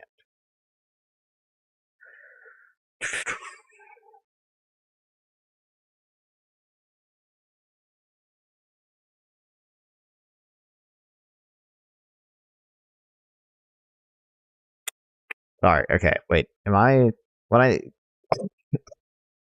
thought level targeting meant that you didn't try to offset, meant that you looked at it asymmetrically, like it's not the same, like inflation targeting you, whether it goes above or below 2%, you do something. But I thought level targeting meant that you only do something if it's reaching below the growth rate. Recession pushes GDP growth to 2% for 1 year. The bank should adds the shortfall to next year's target to return the economy to growth trend.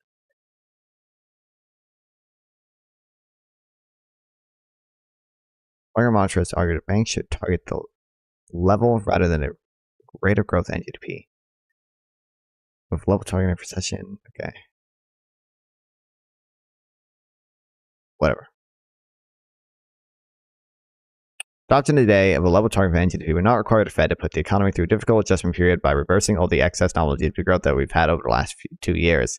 But adopting the level target today would still make it clear that nominal GDP growth will have to come back down to its trend levels before going forward, and with it, inflation would return to more normal levels.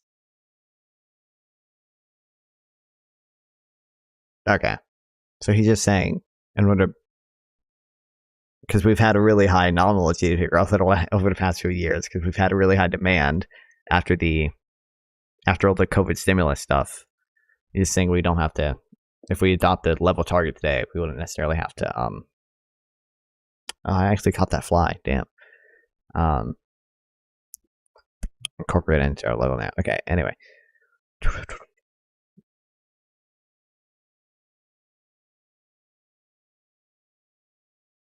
Adoption, because we read that one thing on the gross labor income floor, and this mentions level targeting too.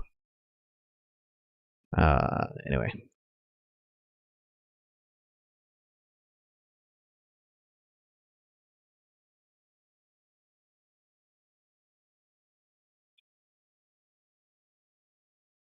Adopting a level target today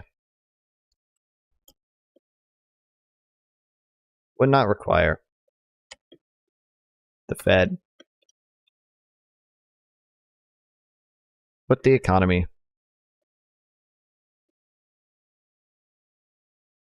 through a tough adjustment period to offset recent years of strong GDP growth, or strong GDP growth, really. We've had strong real GDP growth too, but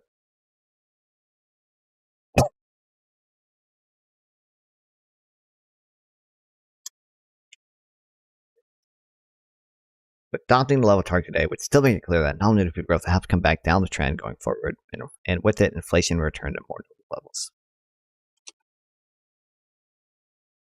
It would, however,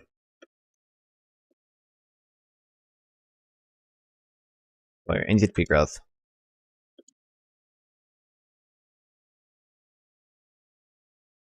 turn to normal going forward.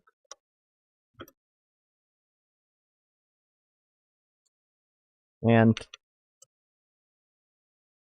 inflation to return to normal levels with it.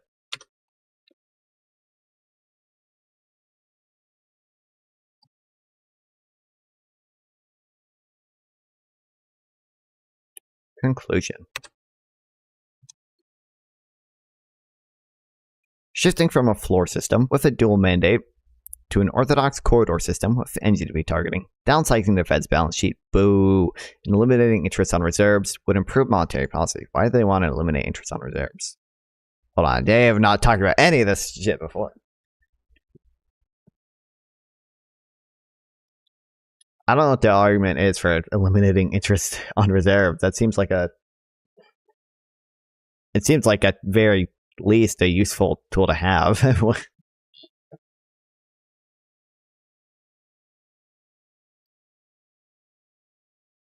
What are our arguments for limiting interest on reserves?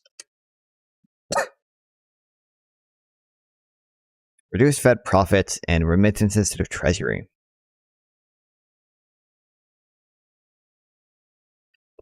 Potential political interference, economic inefficiency. What a traditional argument for IOI has been based on microeconomic efficiency in the banking system. There are now economic risks arising from the mismatch between the Fed's long-term assets and short-term liabilities. IOI can create an effective floor on short-term interest rates, potentially distorting market incentives. I don't know. They probably just believe in a natural rate of interest and think anything that changes the natural rate of interest is bad. Okay, anyway. Keeping NGDP on a steady path has shown to improve economic performance and help mitigate business fluctuations. Fed, do I even need the... Oh, can't write it. Okay. Focusing on NGDP. Likelies. Without the business cycle better.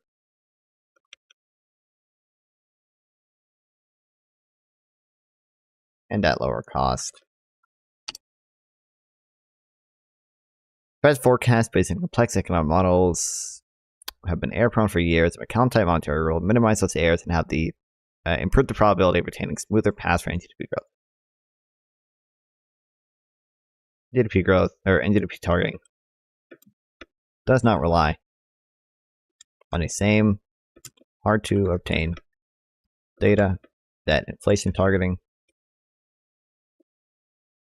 relies on.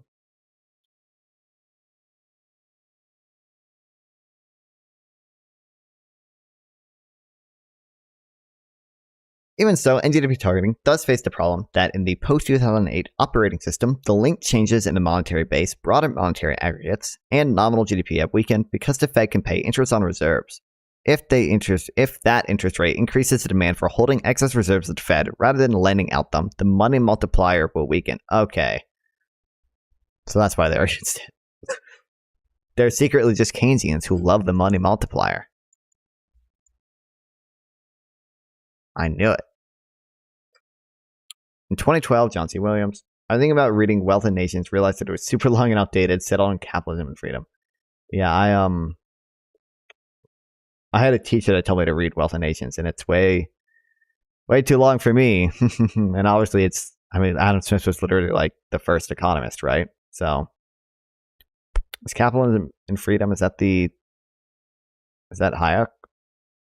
I think that's Hayek, right? No, it's Milton Friedman. Yeah.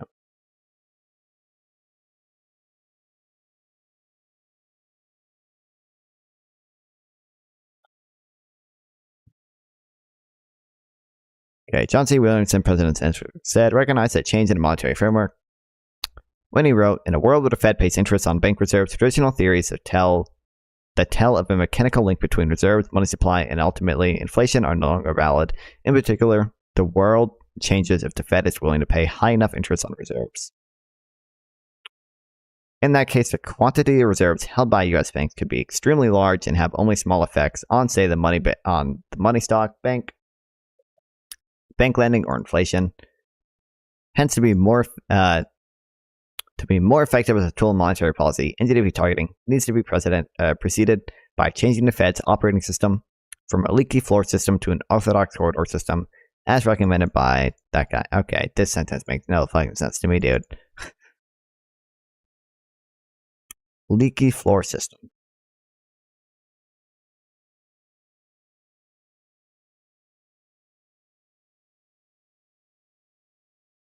Floor system can be leaky, i.e., rates falling below the floor if counterparts that are large players in overnight funding markets do not have access to central bank deposit facility. I want to kill myself. What? Huh? Hmm?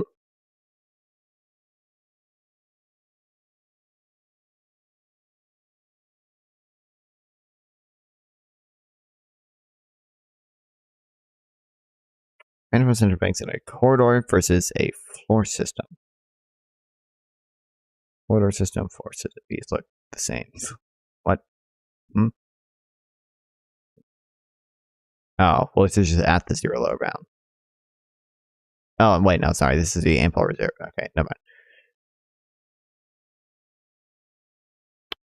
Floor system, the overnight market trades at or closer to central bank's deposit rate. Interest, deposit bank. This because the supply reserves is more than enough to satisfy the institution's demand for these reserves. Figure 1, panel B illustrates how a sufficiently large supply reserves will cross the lower elastic parts of the demand curve, causing the overnight market to be equal to the deposit rate. Financial institutions that participate in the wholesale payment systems. Okay, we might have to read more about this later. Fuck. Blah, blah, blah. I'm going to put this down here.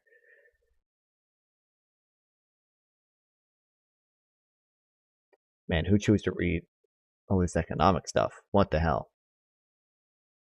What the freak?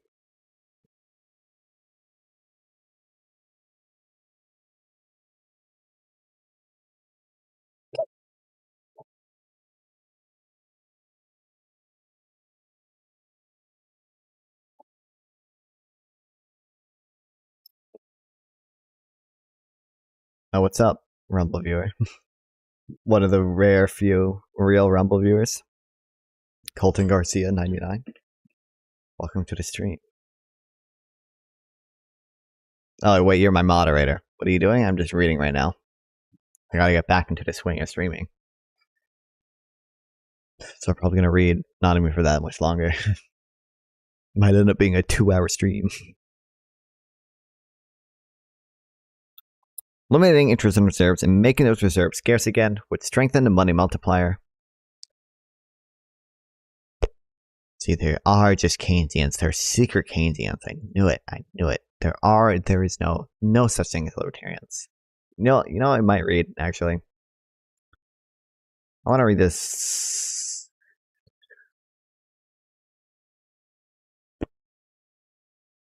Oh, here it is. I don't know why it's the first thing.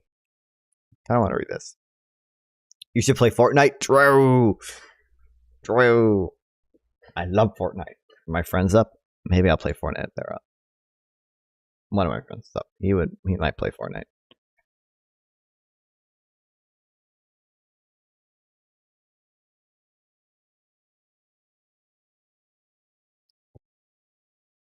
The link between okay, don't care. Okay, hold on. I gotta turn my brain off of Fortnite mode so I can understand the sentence. The link between changes in base money and NGDP would significantly improve the operation of the Macallan feedback rule. Keeping NGDP on a level path would improve economic performance and restore credibility to the Fed's goal of achieving long-term price stability. In the meantime, the Fed should take advantage of Harvard economist Jeffrey Frankel 2019 and include NGDP in its summary of economic projections. This seems a useful idea, even if the governors and district presidents who fill out the SAP table were simply to derive their projected NGDP growth by taking the sum of real GDP growth and inflation rate row in a table. Though inflation SAP is currently the PCE deflator, not the GDP deflator. One thing is certain, the Fed needs to listen to those arguing for a fundamental reform and not just tinker its flawed floor system embedded in a discretionary government fiat money regime. Nominal GDP targeting should be a prominent part of that discussion. True.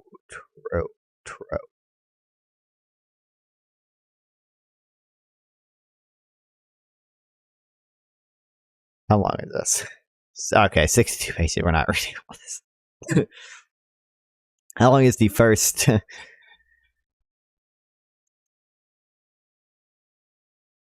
Chapter? Not really chapter. Playing with my brawls. True. Hold on, I saw this really funny meme today.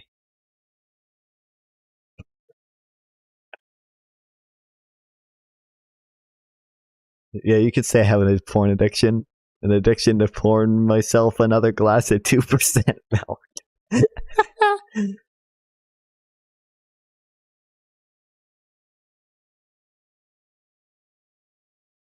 This meme goes so fucking hard, dude. I'm gonna post it on my Instagram story. People are gonna be mad.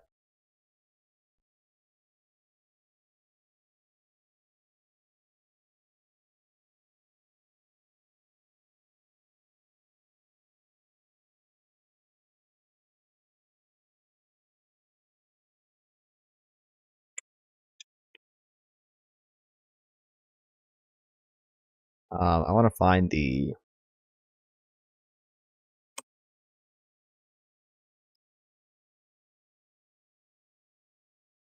I really like this one quote that I only know because of the Unlearning Economics video. It is the libertarian who is committed to the grand claim that for some reason intervention must always be avoided. The piecemeal social engineer, as Papa called interventionist, concede a presumptive in favor of private property. Hold on, I'm gonna just quote this here.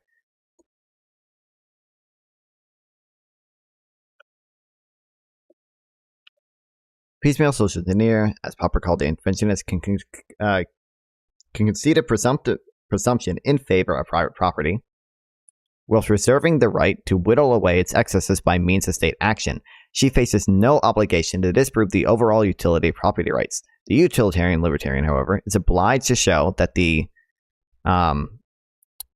utility of property rights is so nearly universal that all the government intervention is bound to fail when judged against the standard of human happiness.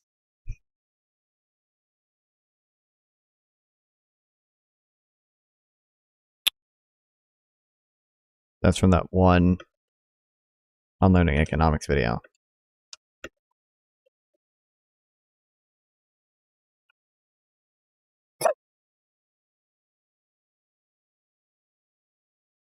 I think it was from the Free Stuff is Good Actually video. Oh no, it's from the Thomas Sowell video.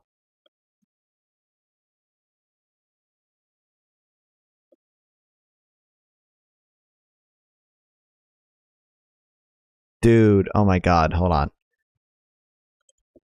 Oh, I hope I can find this short. Capitalist is just inflation isn't real.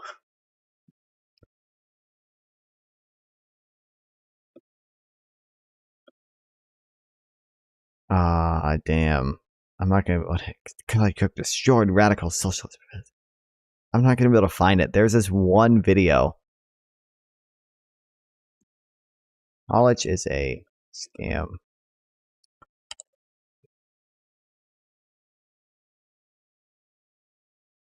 Hold on. There's a YouTube short of this. Opinion right now.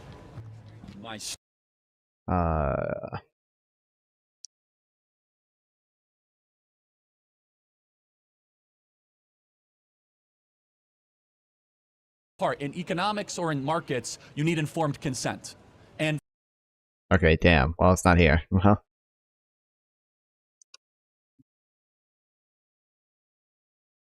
I guess it's not in this one, dude. There's this kid that like walked up to Charlie Kirk and he was like, "Oh,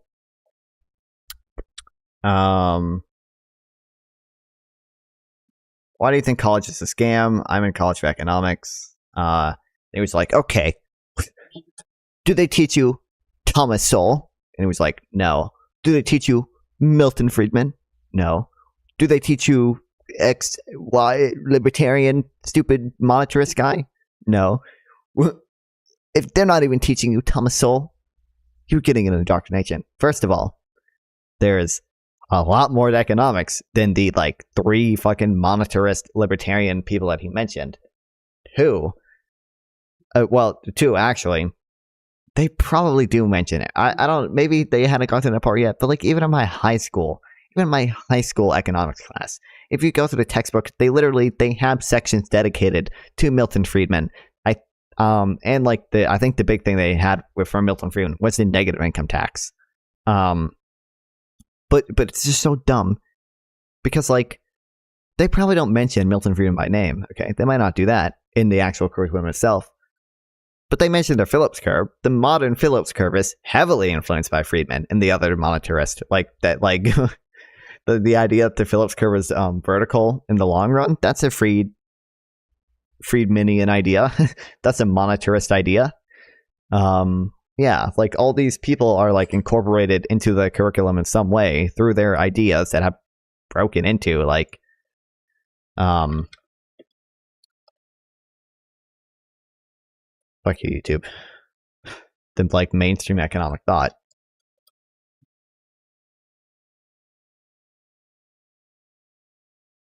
Maybe it's not in this video. Maybe it's in this one.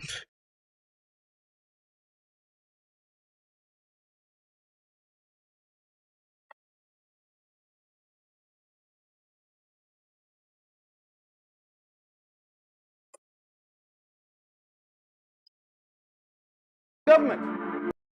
Okay, whatever. I want to see him destroy the radical socialist. Pissed off. Those are wonderful. Why is there someone examples of react? socialism. Greece, bankrupt. Portugal, bankrupt. True. France, bankrupt.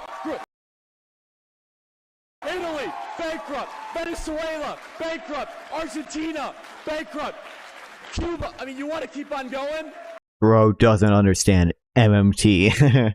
Clearly, they're all bankrupt because they borrowed on currencies on their own. The real reason is actually not totally unrelated to MMT. Is because a lot of those countries did borrow on currencies that weren't their own, and they didn't do as big a stimulus after 2008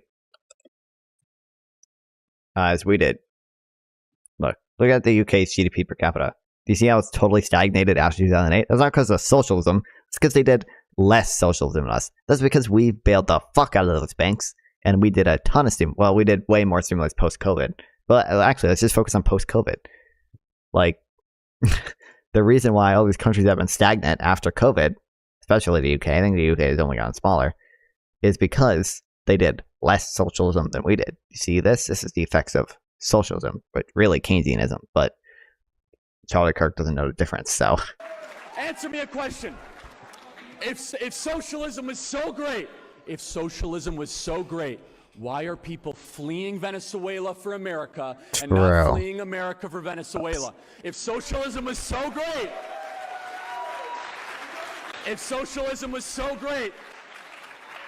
why do they flee Havana for Miami, but they don't flee Miami for Havana? If socialism was so great, die. Here's ideology, okay? Leap forward under. Okay, let's name it.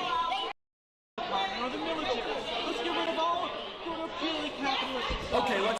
Okay, I have no. I can't even hear what he's saying. So they all talk. That practice socialism, then why don't the people intend to flee, then come to the US that don't? Okay, well, don't know what I expected.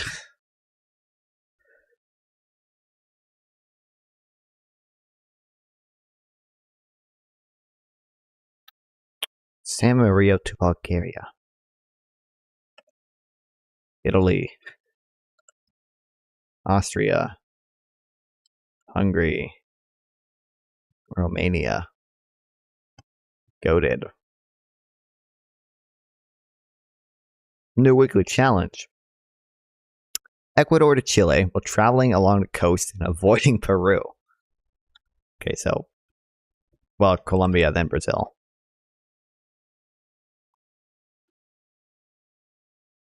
Oh, fuck, wait, we need Panama too. And Costa Rica. I guess it doesn't count the Panama Canal as the coast, so I guess we're gonna need everything. Nicaragua, Honduras. Oh, we're gonna need El Salvador too, I guess, because that's on the coast. Guatemala, Mexico, Belize, right? Yeah, and then the United States. And then Canada.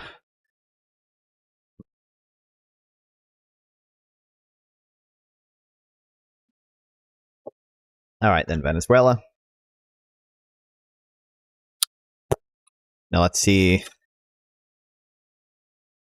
I can remember all these.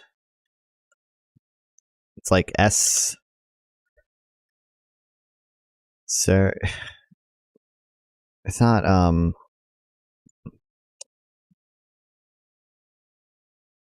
Guyana, that's right. I remember because Venezuela was threatening to invade. And then just Argentina, right? And then we're done. Hi from Russia. What's up? Here we go. Boom! Perfect. Damn. Damn. I gotta send this in my server. You from USA? I am.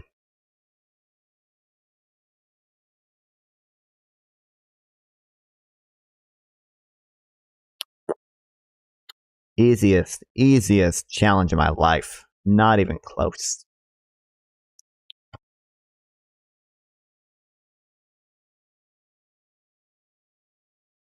Oh, are you, brah? I'm good.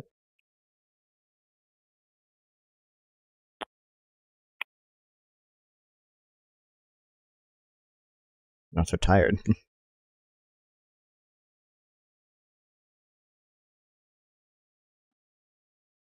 Okay, is there a short one we can read? What are you doing? Not much. We're just reading right now.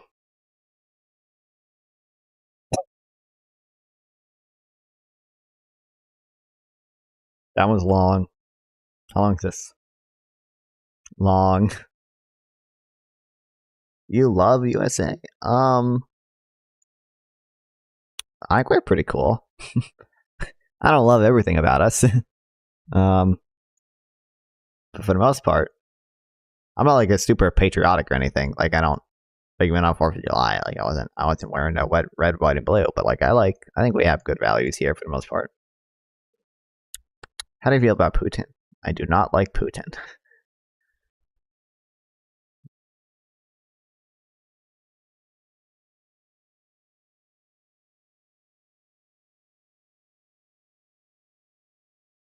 Vodka. True.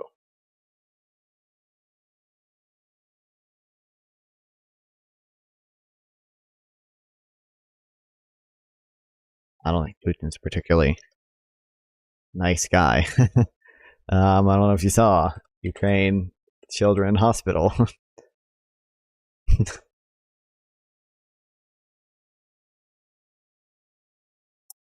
Which I think Russia claims that it was a Ukrainian missile. Bro, turn off Compot. Compot, what?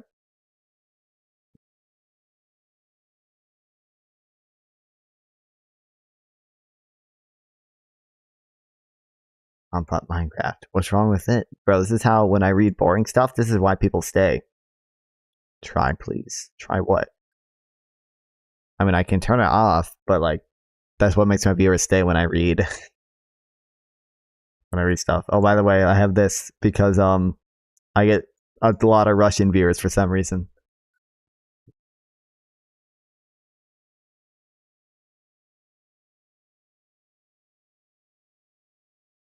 Mrs. Noliki wrote, more than 40 missiles of different types had hit buildings, including those. He called for a stronger Western response to the blow that Russia had once delivered on our population, land, and children.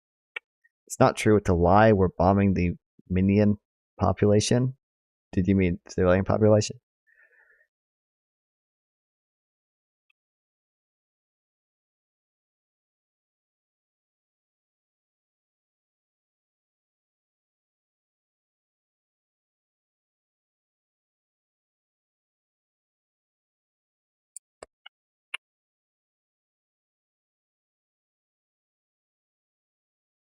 Two notifications.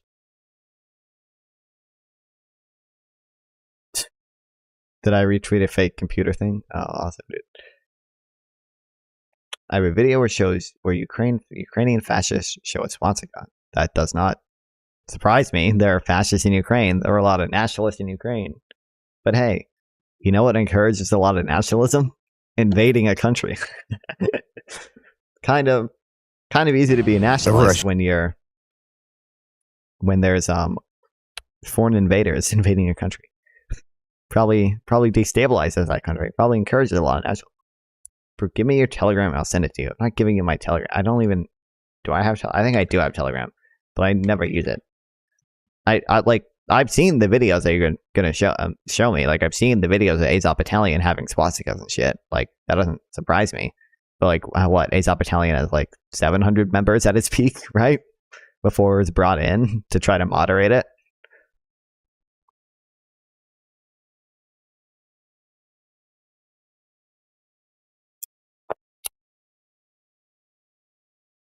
So like I don't know what the hell even is this, bro. Is this really him? Why is he tweeting? Why is he being a gooner? Why is he in between the dead children?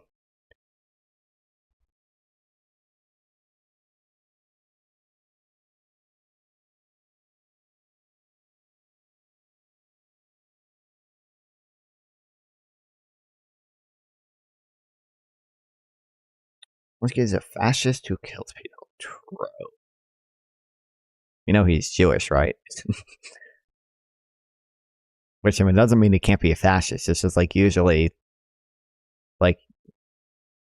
those two things don't go hand in hand. Especially comparing him to the people who carry swastikas around. In fact, he's literally Jewish. Doesn't really make sense for him to be doing that. Doesn't really seem like he would want to do that. All right, I'll read this and I'll probably go to sleep. I might not. I don't know. Because I want to get up early tomorrow. Because I want to do shit. Bro, write me on Telegram. Bro, I'm not gonna. It's not worth to go. If you have like just a link, we can go over whatever shit you want. But like, I'll upload a video. I'm sure it's a horrible video.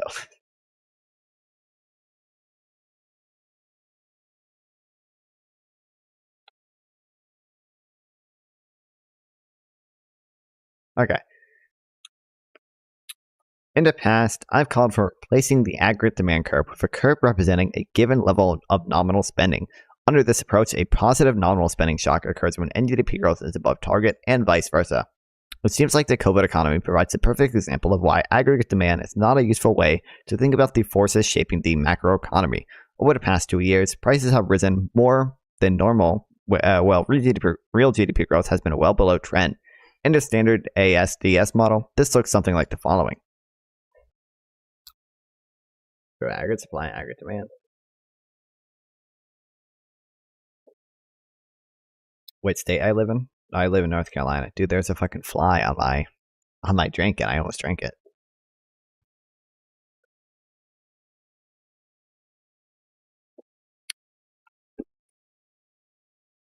Okay. Yeah, aggregate supply goes down.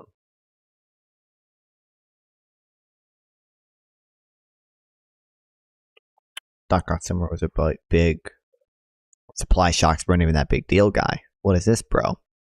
You're just showing me a supply shock. You're saying supply shocks are responsible for inflation. Bro, turn up. Wait, what the hell is it? I don't speak Russian, dude. In YouTube. Oh.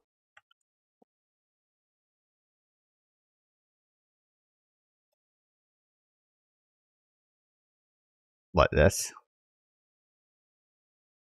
This is just a Telegram thing, dude. I'm not going through all the effort to download. Just if you want to link like a YouTube video, we can quickly watch it, but I'm not. Bro, I hate Telegram.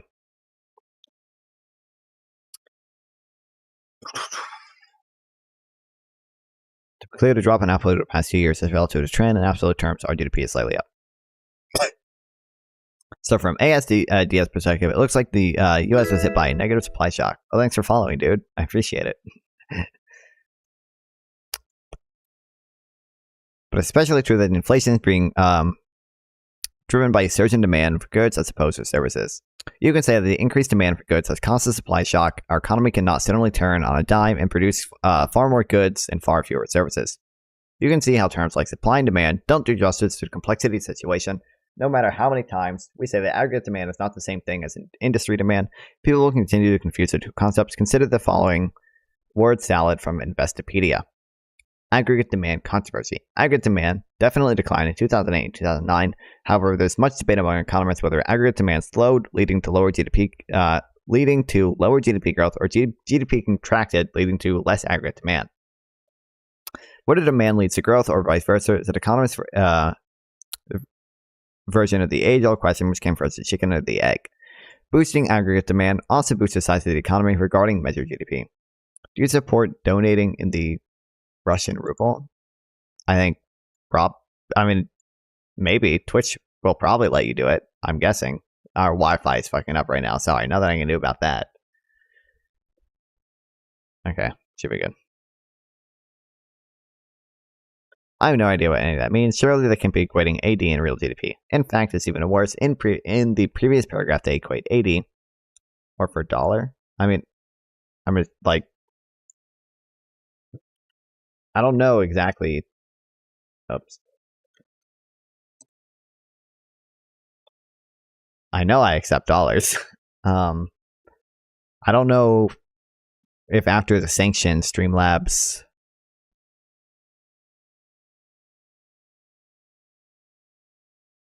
All these, I don't know. I'm live in the Russia. Okay. You mean, you told me that, right? You told me you're Russian.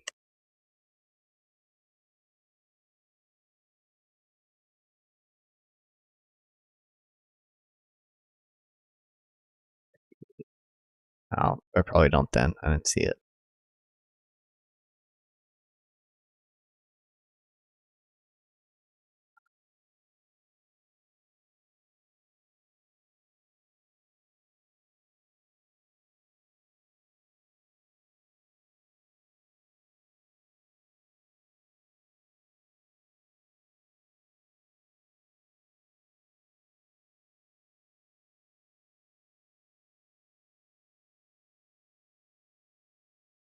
Oh, wait, maybe.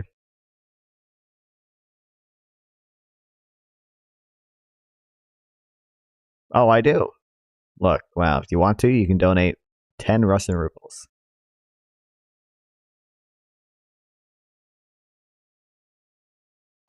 You can do it, bro, if you really want to.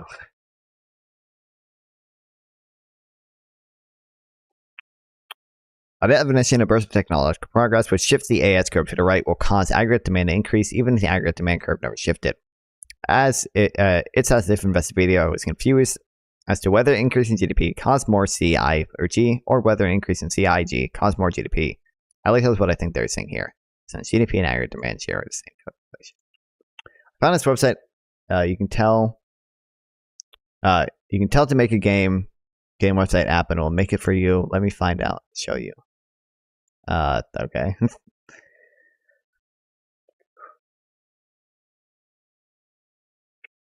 All this confusion could be eliminated if we simply change the language of macroeconomists to something like the NSRO model, nominal spending and real output. Nominal GDP and real GDP most certainly do not share the same calculation. With that framing, the COVID economy is much easier to explain. Over the past 2 years, nominal spending has grown at a normal rate, whereas real output is depressed by structural problems. Going forward, nominal spending over the next 2 years is likely too high to maintain average inflation rate of 2%. If I'm correct, by the end of 2022, we had a period of elevated inflation associated with both above normal nominal spending and structural problems in production. Wild.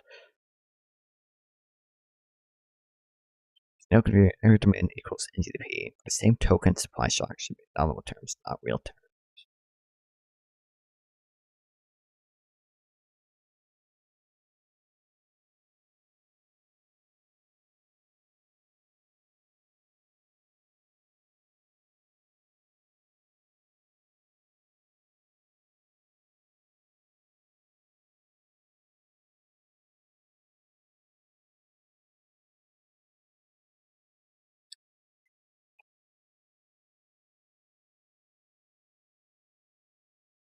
Oh wait, shoot! I think I let my GeoGuessr subscription expire because I don't have enough money to support it.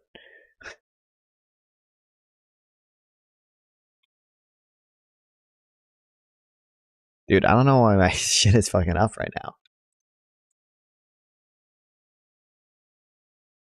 I think it's because we have people over and they're probably all on the Wi-Fi at the same time.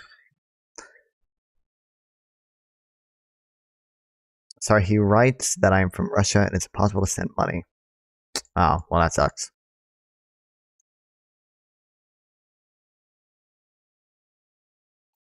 You're under no obligation to donate, though. You're chill.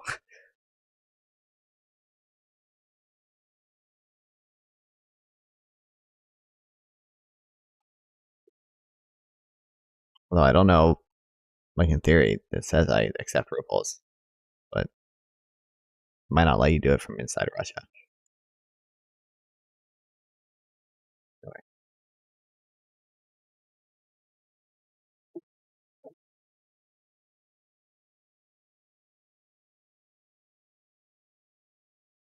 Yeah, we're at like 4% drop frames. Okay.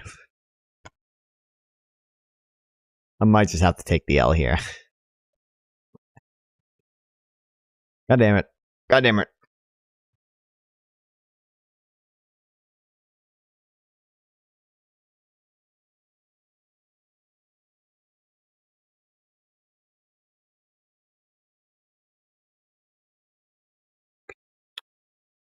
What the hell?